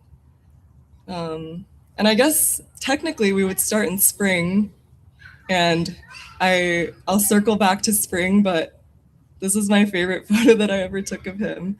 And it was maybe only a month after we had met when we went on this seaweed camping trip together, and just so much laughter, always so much laughter with him. But yeah, I'll start in summer of last year. Summer was when our friendship really took off. I think back to last summer and I was like, oh, I was so stressed and like unemployed and didn't know where I was gonna live. But I also have all these incredible, beautiful summer memories with him and Hannah. He was off for the summer and Hannah had a flexible work schedule. And so we just had so many glorious long days where we would go, you know, take a swim or float down the river and like come home, make food, watch Vampire Diaries until like 2 a.m. and repeat. He was also actually the only friend of mine who met several of my friends who were visiting me from out of town at different times, like 3 separate times. He like met up with us. We rode our bikes down to Seward, and he just made them feel so welcome. Like I always remember that. And I feel like summer, you know, everything about summer felt so especially warm and bright because of him. And then came fall. We became neighbors because I moved to Beacon Hill. And honestly, that was in part to be closer with him and Hannah and so many of our shared friends. And that's when we settled, I think, into a deeper dynamic of commitment and care. I joined Beacon Hill Solidarity, which we were in together, and we would always walk to meetings together, or he would like call me and he'd be like, what are you doing right now? And I'm like, oh, I'm like finishing up work. Like, why, what's up? And he's like, well, I'm at your door. Do you want to get a burrito? I could never say no. And I feel like that was just, it became such a neighborly dynamic. I think especially in those early months, like he was the friend who spent the most time at my house by far, because he would just take it upon himself to drop by whether or not I invited him over. And he'd like send me pictures of my house on his way to work and be like, yep, everything's looking good. And I feel like we just had, we had all these like misty morning walks together in the fall. I remember we came here once and we caught falling leaves together with Hannah. That was really special. I still have some of those leaves that we caught. A lot of movie nights, nights out dancing, and so much music that we played together. And I thought about playing something today, but I think it just would have been really hard. So yeah. And then winter, I think in the depths of winter, he was just someone that I could always call. He was that friend I felt so safe with, to cry to. He held me through so many really hard moments, and I'd like to think I held him too. And I remember this rainy day in February when we went to Bike Works together so that I could pick out my first nice bike. And I remember we sat in my parked car outside his house afterwards, and the rain was falling, and he was just like, do you remember when you were like so sad last fall and you were like thinking about moving Seattle? Like, aren't you glad you didn't? I was like, yeah. And I think he was just really part of that anchoring for me. So affirming and so loving always. And then spring just felt like all of that and more, you know, the promise of so much to come, making summer plans together and celebrating his 30th birthday, seeing him surrounded by all the loved ones and the community he had built. And I went back and I actually found some of what I had written to him for his 30th birthday. So I wanted to share some of that. I wrote, Chi-Chi, you radiate warmth and affection, a brightness that makes anyone in your presence feel a little lighter and more hopeful. I see it every day in your easy grin and hear it reflected back from friends, loved ones, comrades, neighbors, even students. What a gift to know someone so kind and loving, so thoughtful and generous, so curious and reflective, so silly and playful and tender through it all. I'm always admiring the ways you show up with patience, understanding, ease.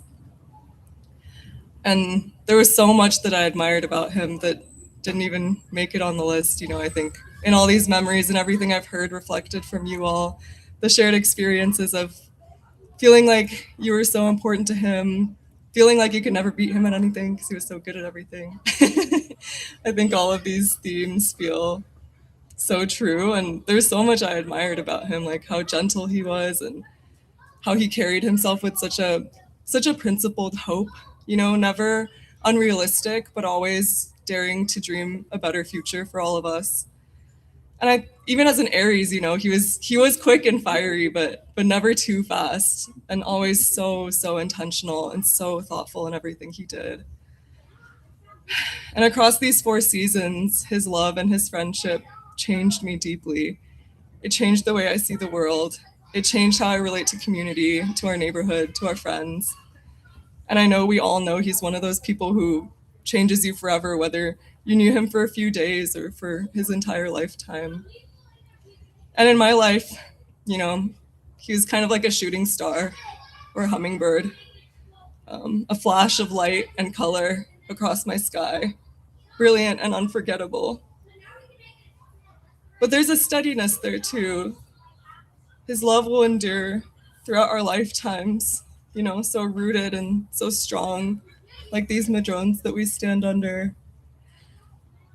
And I see and hear his presence every day, all the time, in my friends, in our loved ones, in shared community. I'm so lucky to have known him across these seasons. And I think about how there's some, I want to share like some things that happened. Oh, who's there? It's probably him pranking me.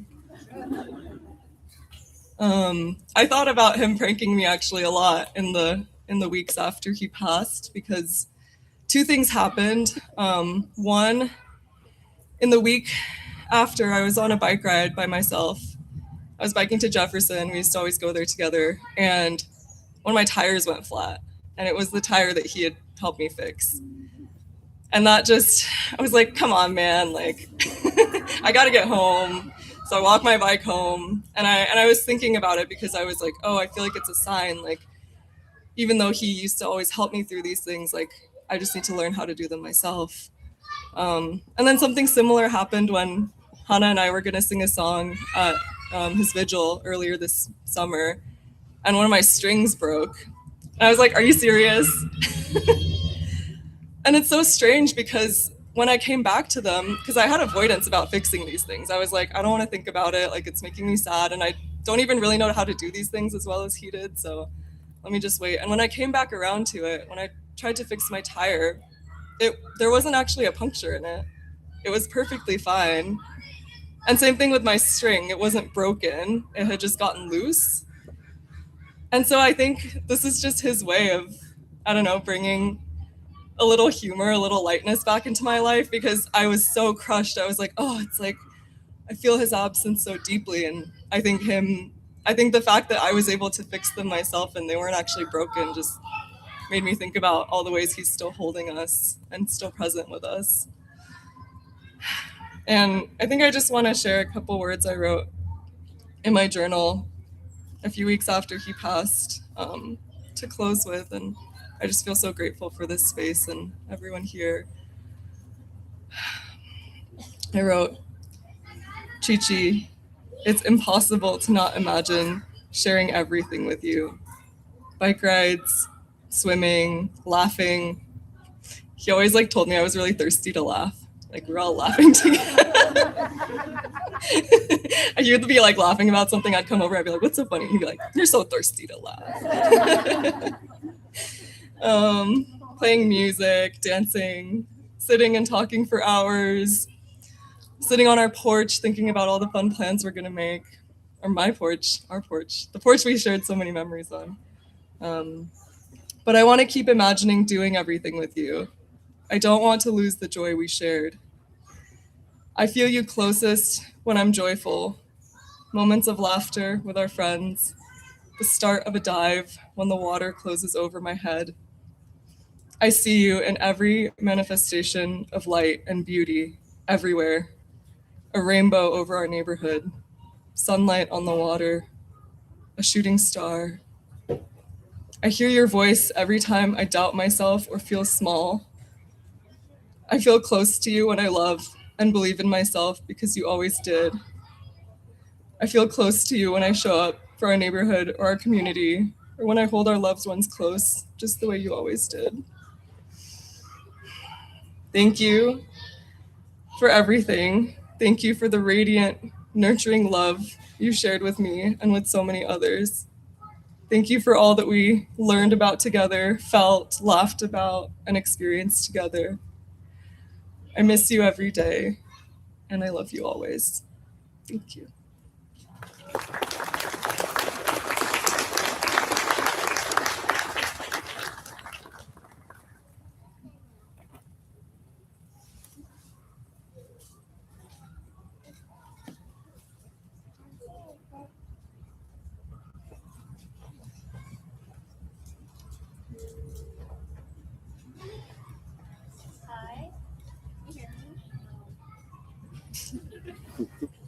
Yeah? Okay. Hi, I'm Momo. I'm really grateful to get to keep learning so much about Chi-Chi and feel really with him in all the ways that you have shaped him. I feel like I knew him in a lot of different ways, but one thing that we always talked about doing that we never did was to play music together. A couple months ago, I think probably while I was still in grad school, which is why I left him on red. He just out of nowhere, in his very whimsical, spontaneous way, sent me just a short little thing on guitar and was like, "I've been thinking about what it would sound like if you added strings to it." And I think because he's my neighbor and one of my best friends, I thought we would have forever to play music with him. So I never got the chance to do that. But I want to start off by just improvising with him. I feel like I could imagine him being a little cheeky and changing the key in a way that you wouldn't expect it, or not making a face when I mess up a little bit. Just such a safe person to be around, which is such a lovely way to play. So I'm going to start with just a 2-minute thing with him.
Thank you.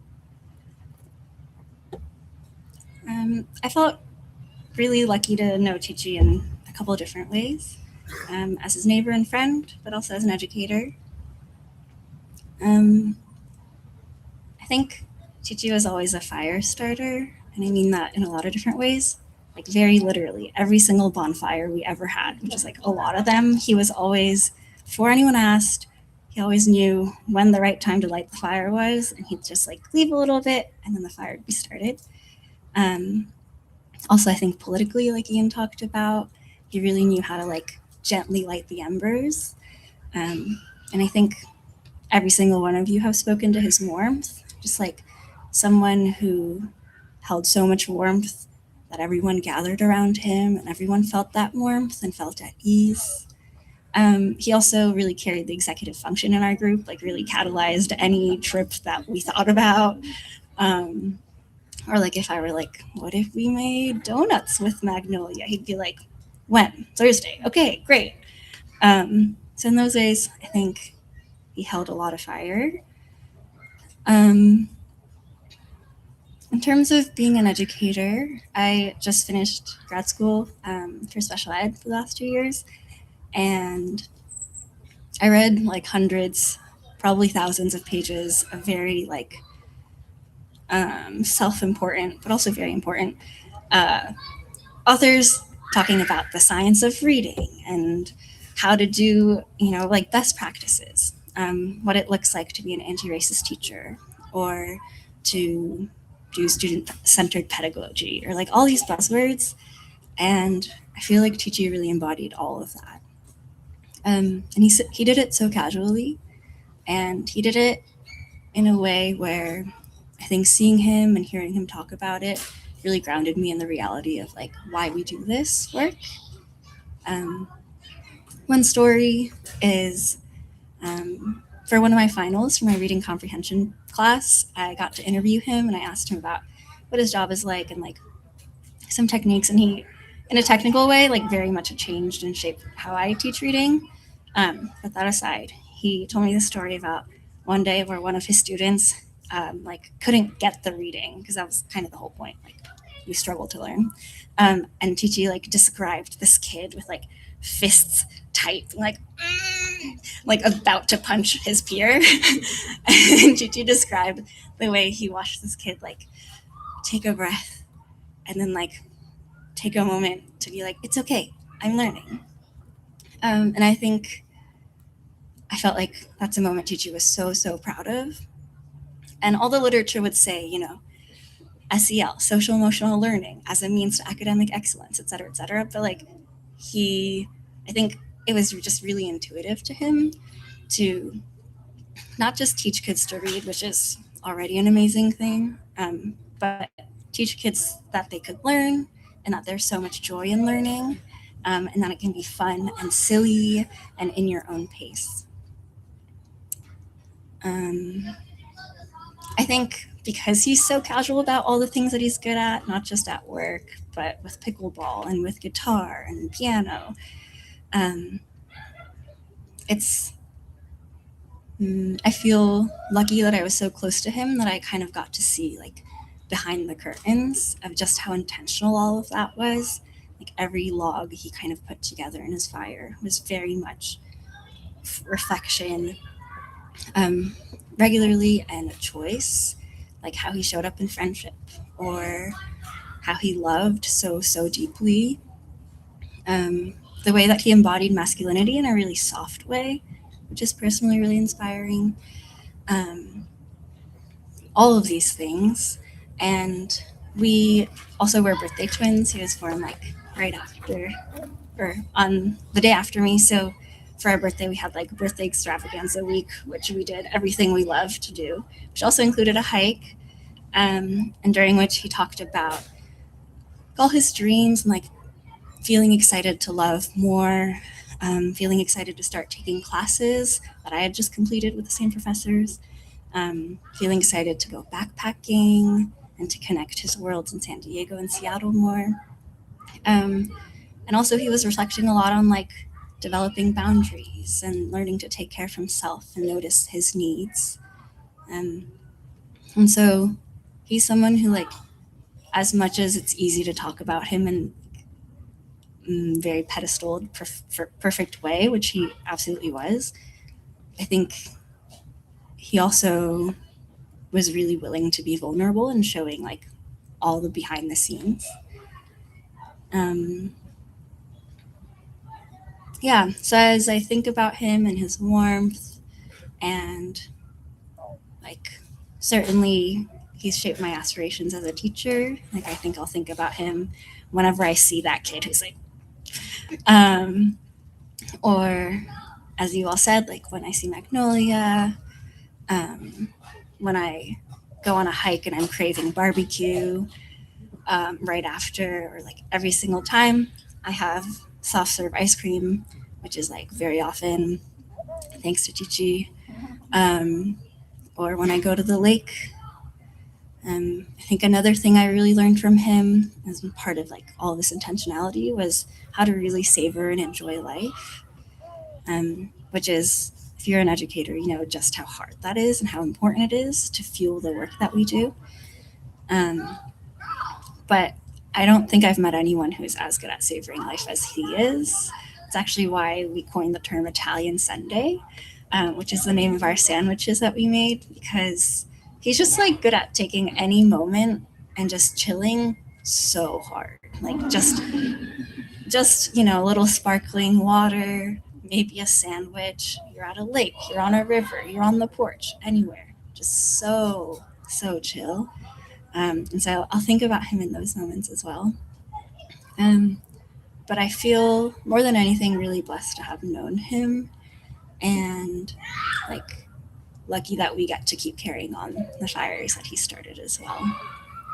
And that I feel most upset about all the students that don't get to learn from him, all the kids who don't get to learn that they're so brilliant and smart in their own ways, all the kids that don't fall in love with reading because of him, or all the kids that don't get tricked into liking school because he just plays games with them all day on the surface. But yeah, I'm also equally so excited that we've all been touched. So many people in this room and beyond, and that we really get to like keep tending to this fire. Yeah. Thank you.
Hello. Okay.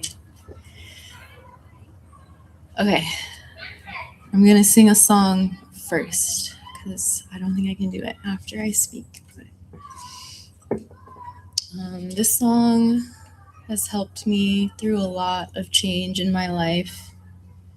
and has brought me a lot of levity, so I wanted to share it.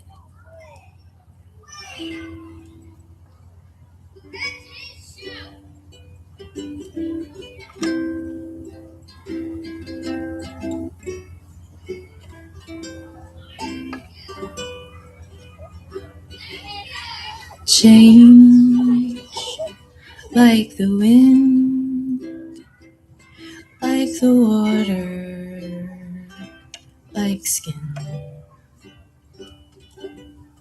Change like the sky, like the leaves, like a butterfly. Would you live forever and never die, while everything around passes? Would you smile forever and never cry, while everything you know passes? Death like a door to a place we've never been before. Death like space, the deep sea, a suitcase. Would you stare forever at the sun and never watch the moon rising? Would you walk forever in the light and never learn the secret of a quiet night? Still like stone, like a hill, like home. Still, what I find is you were always on my mind. Could I feel happy for you when I do things all alone now that we used to? Could I set everything free when I remember the way that you once held me? Change like the wind, like the water, like skin. Death like a door to a place we've never been before. Could you live forever and never cry, while everything around passes? Would you smile forever and never cry?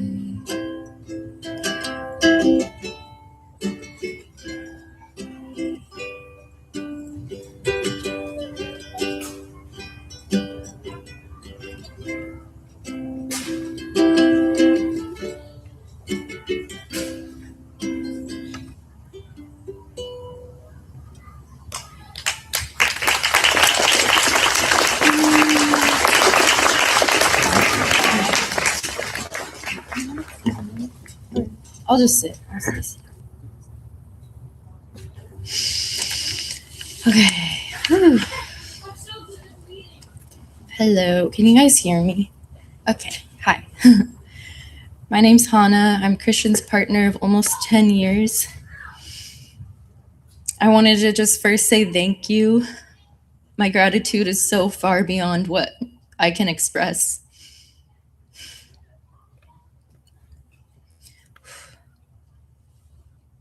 But thank you to everyone who has come through with a meal, a hug, supported us financially.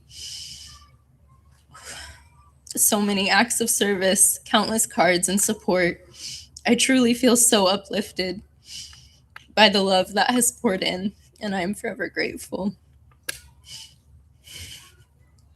I know this well of support will sustain me for hard moments ahead.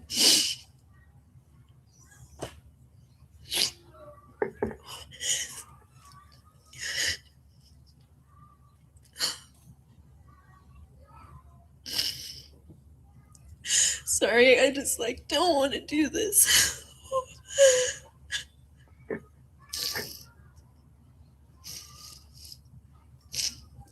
Oh, okay. Thank you to my amazing family, my mom and dad, my brother and Sherry. Your love and presence and support through this has meant the world to me. Thank you to Christian's family, John, Gina, Kelsey, John, Allie, for bearing the weight of all of this together. To Hayden, Aya, Zola, Zion, Zuri, and Dante for being beacons of joy and hope for our future. To my dear friends, Bianca, Jade, Alex, and Malia, for your support in holding my heart, for holding me when I literally couldn't stand. I love you forever. Thank you to Momo for the gorgeous flower stands. They built those. They said they spent 3 hours just thinking about Christian in the dark. They were outside in the dark because it was after they cooked all the food. Yeah, you just poured your heart into them. Thank you, Airfun, for your support, for setting up all the sound, bringing all the equipment, helping run sound checks. Melissa, Sheena, Drea, and all the staff at Thurgood Marshall, thank you for your love and support and for being a home to Christian and for being so good to him. Thank you to all our amazing friends, our chefs, who dreamed up this incredible food offering that was such a labor of love. Oli, Jade, Momo, Indra, and Riley for making the delicious Italian Sunday sandwiches that we'll all eat, or some of us have already eaten. I can't even begin to express my gratitude for you all. Momo shared a little bit about the food story, and they also made these beautiful illustrations describing just some of the stories behind the food. They're all based off of food memories with Christian.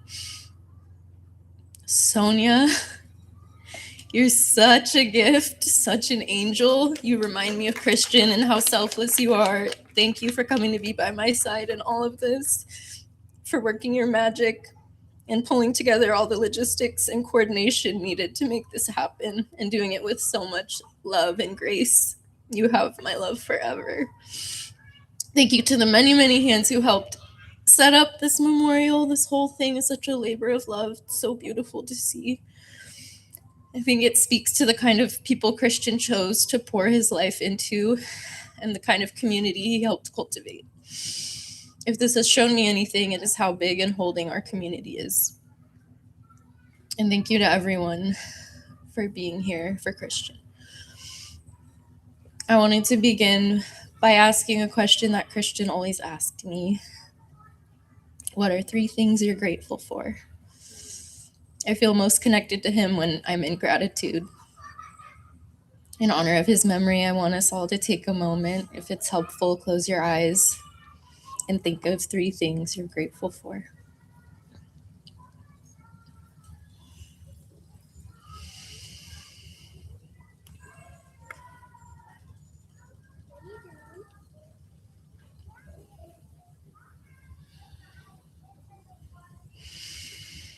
When I sat down to write, I asked myself, how could I possibly tell the story of you? I realized it's an impossible task. I know I can't capture your fullness in just a few minutes, but I can try to relay glimpses of who you are and what you mean to us. I really believe Christian was some sort of angel on earth, and anyone who knew him for any amount of time was abundantly blessed with his energy and light. He is the kind of person who makes you believe in humanity. And he never saw himself as a perfect person. He was just so incredibly kind and disarming and inclusive, somehow with so much depth and so much lightness. Cristian is a healer and has a heart of service. He was always so quick and happy to help anyone.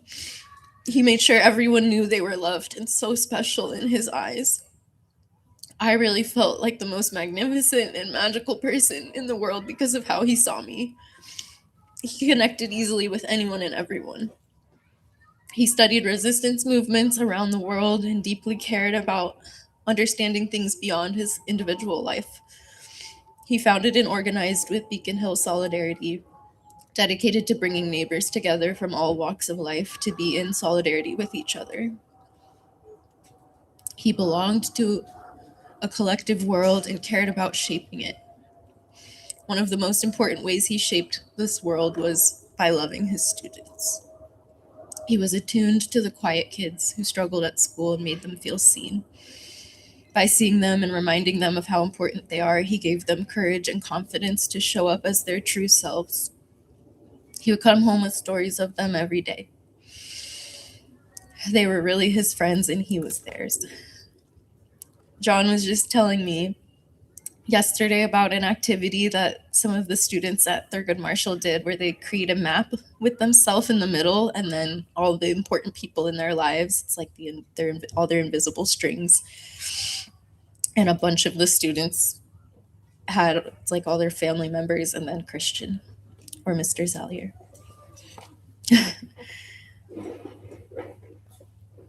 Maybe some of you have heard this story, but he would call his students his little muffins, and they called him Big Cookie. And when he told me about this, he would say that they like kind of hated it, but really deep down they loved it. And they would go, "We're not little muffins," and he acted it out like that when he told me.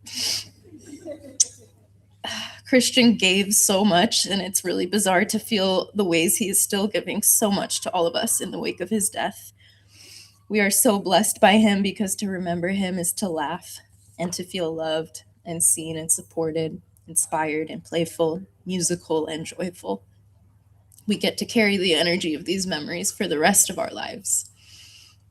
And it is both a tragedy and a miracle to have loved him.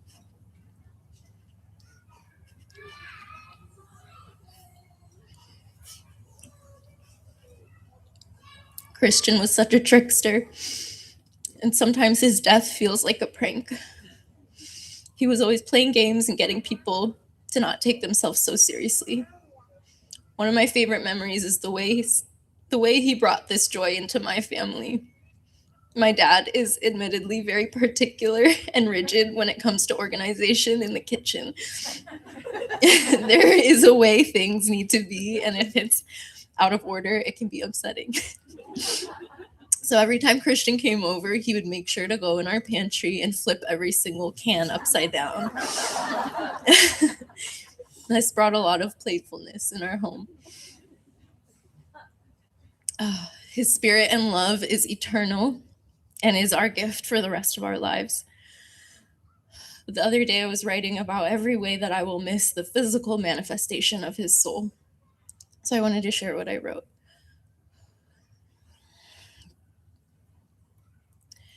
I will miss your feet, the way they press on the pedal of the piano to soften or sustain the sounds. I will miss your legs, the way they push you on your bike, breezing through the world, savoring each moment. I will miss your back, the way it felt in my hands when we embraced each other for those big long hugs, strong and stable. I will miss your chest, the safest place in the world, golden heart energy emanating, resting my head, my hands, my cheek, hearing your heartbeat, your heart that loves the world so courageously and thoroughly.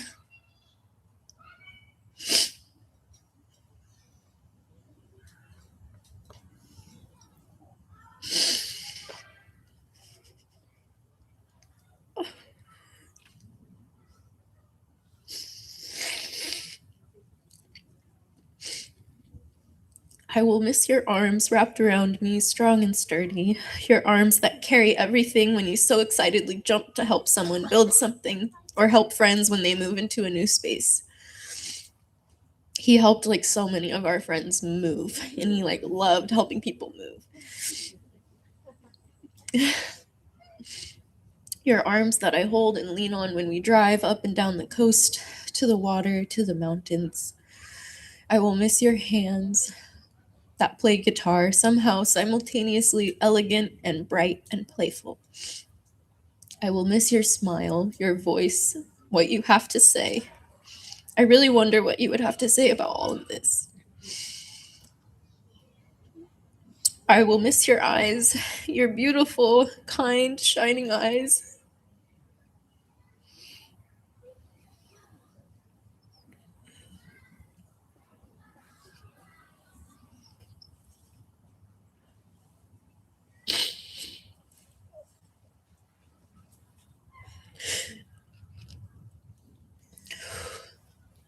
The wrinkles around your eyes from years of smiling. I'll miss the way you see me and the world in your captivating, charming, compassionate eyes.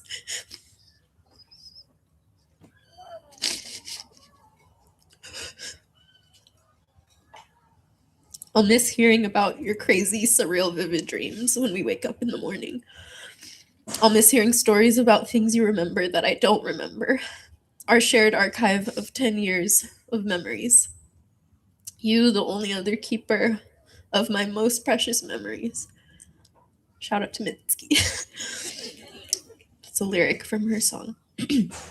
I will miss your hair, your beautiful thick curls, the way it smelled like the last bonfire you built for me when I had to kiss you goodbye for the last time. I will miss your ears, your taste in music, the way you were such a deep and intentional listener, making anyone you spoke with feel seen. I will miss knowing you will always return to me and me to you, like the sea loves the beach. I will miss our love that we called an old growth forest. We changed together for 10 years and stuck by each other's side. Whew. I will miss seeing you love on your family, getting your mom to jump in bodies of water and play, watching you walk in your dad's footsteps of being a truly phenomenal teacher, watching you grow older with Kelsey, your best friend since birth, singing Baby Baby Polka Dots with Zuri, exploring the world with Hayden, playing basketball and puzzles with Aya, soaking up the natural world with Zola, playing tag and video games with Zion. And I wish you would get to meet Dante, our newest blessing, who came into the world the same day you left. I promise to love all that you loved until I'm no longer breathing, to teach your nieces and nephews about all the love you gave me. You completely changed who I am and how I love. I will miss getting to know every new iteration of who you will become. I will miss telling you every little detail about my day and what I'm thinking and anticipating your response. I will miss watching you walk through our front door. I will miss laying down to rest together after our days. I wish we got to grow old together and look back on a lifetime shared. I will miss your patient heart, so understanding and forgiving with me, sometimes to a detriment, because even my worst traits you fully embraced and accepted. You taught me that love is non-possessive, that love is a choice and an action, that love is to put others before yourself. You taught me that love isn't in the grand gestures, but in the little things, in kindness, consideration, and listening without judgment. Your love transformed me, and I am a much better person because I knew you. It was the absolute honor of my life to know and love you. I will love you forever, and even after that. And wherever you are now, I hope flying in the mountains like how Kelsey sees you. I want you to feel safe and brave and free.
Close this time together.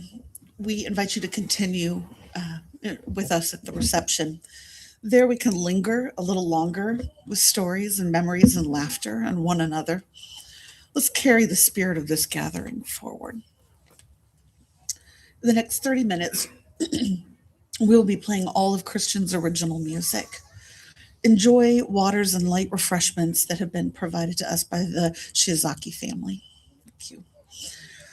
Join us in making Italian Sunday every day with sandwiches for all dietary preferences, made with love by Oli, Jade, Momo, Riley, and Indra. The feeling of an Italian Sunday was born from celebrating Cristian's birthday a few years ago. Friends gathered around a bonfire, which Cristian built, of course, and everyone went around to share their favorite memories with him. A common theme appeared: lazy, relaxed Sunday afternoons. No matter if it was by a lake or a porch or at a park, it was always a Sunday. It was always relaxed, and there was always a sense of savoring the moment.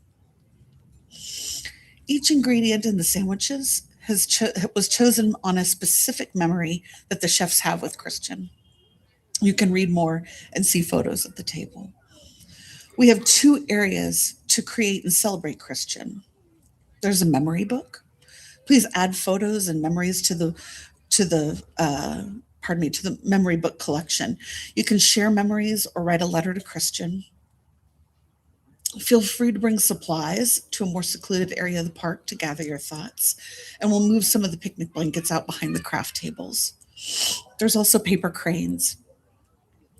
Please join us in the embodied meditative craft of folding a paper crane or 2 or 1,000, per the Japanese tradition. Please let each crane be a prayer, a meditation, and a tribute. If you're able to stay until the golden hour, please join us in a flower ceremony at 8 p.m. We'll regroup back in this area and walk down to the water together. The path is mostly paved, but there are some stairs and rocks as we get closer to the beach. Please join us in that time together so that we can enjoy the spirit as we move forward.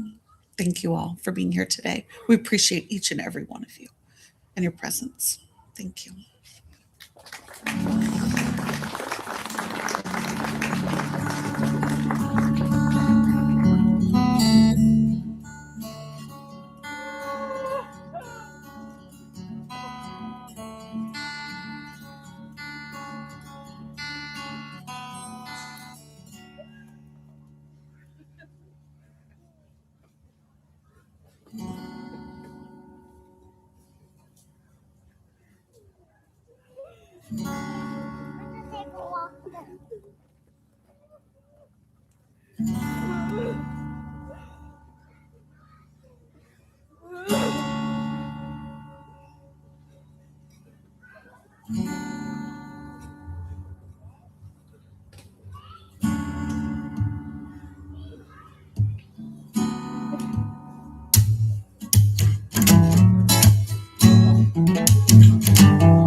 Which year was it?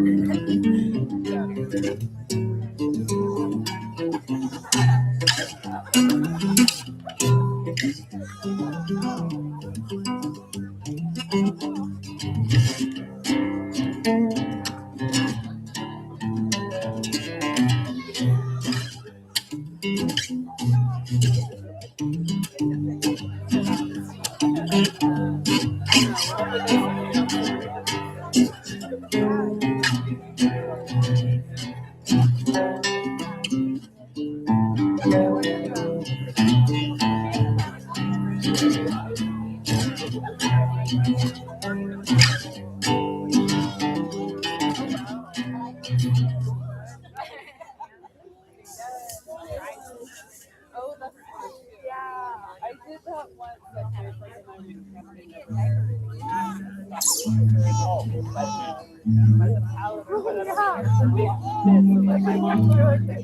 mom taught us how to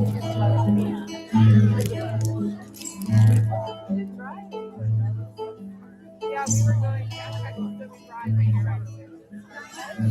I don't know.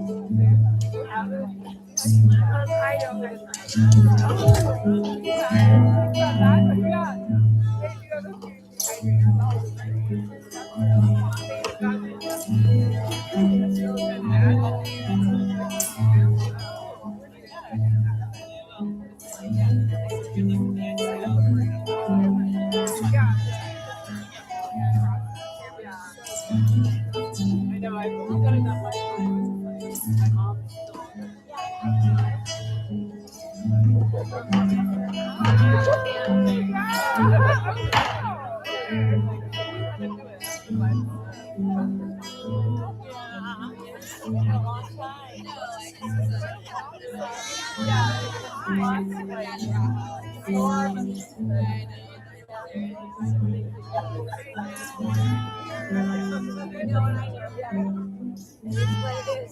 It's not good. But anyway, this is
Maybe not so much.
Yeah, a good one.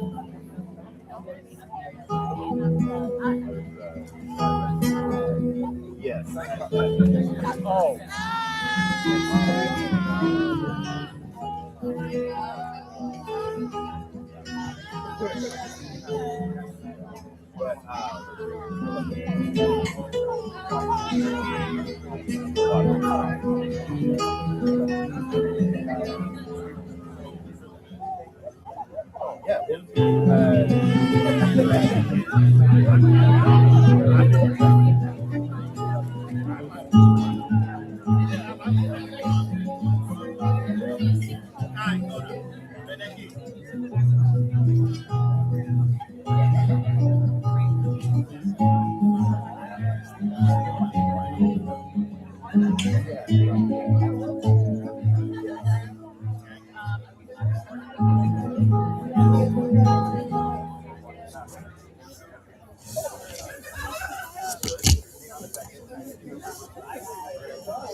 No, it is awesome.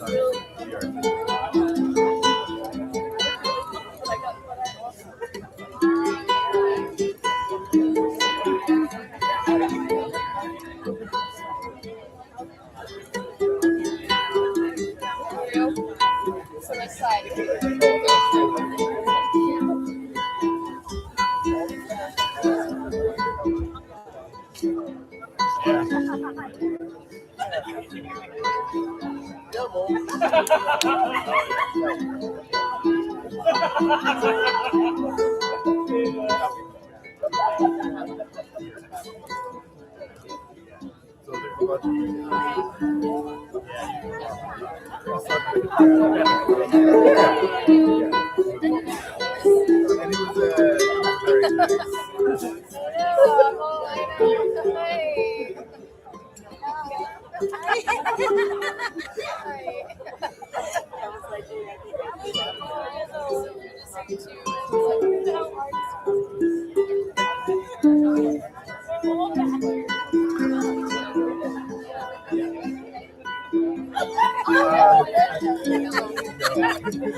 No, I did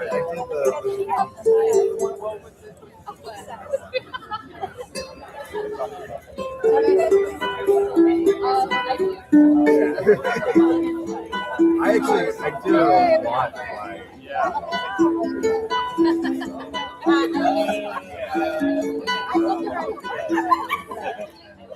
No, I live in Redmond. Okay, so you're like, yeah, I wasn't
Hey,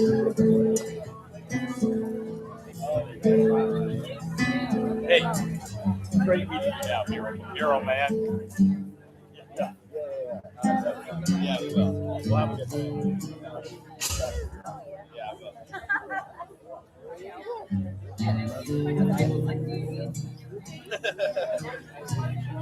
I'll look forward to that mural. Yeah, we'll be up. And like you said, my house is always open to each other. Yeah, see you guys. All right, so well. I'll make a point of that. All right, but caveat there.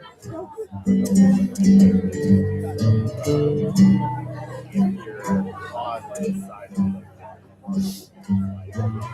You said I could have this one. but if you're kind of curious, Oh, wow. I didn't see that.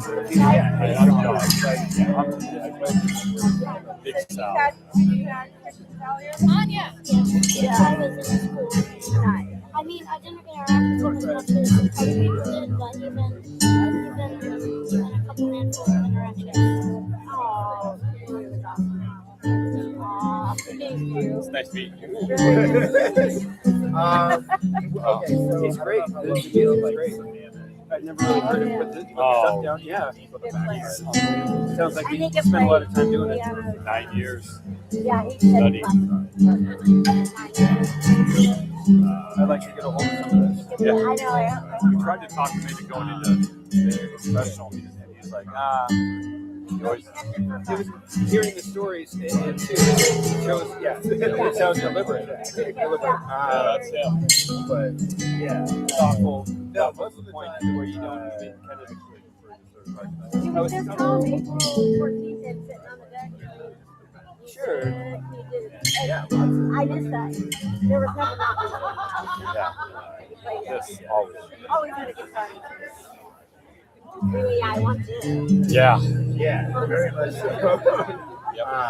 And it is actually like augmented. So that guy looks familiar. Is that big hair? Is that the guy that Hi. That's I don't know. So, quick question. So, what is he's on the Great Space Coaster, but where's the No. Yeah, we're gonna take them certain places and that we all share. too soon. We thought about taking it up here. It's going to take us jumping with Washington at 5 in the morning. Feels so good. We always made do crazy stuff. Those zip lining.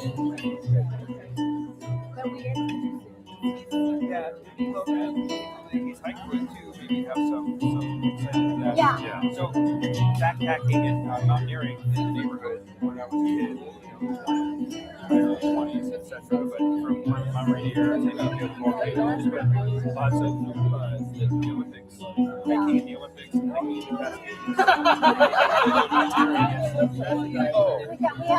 so incredible! Like,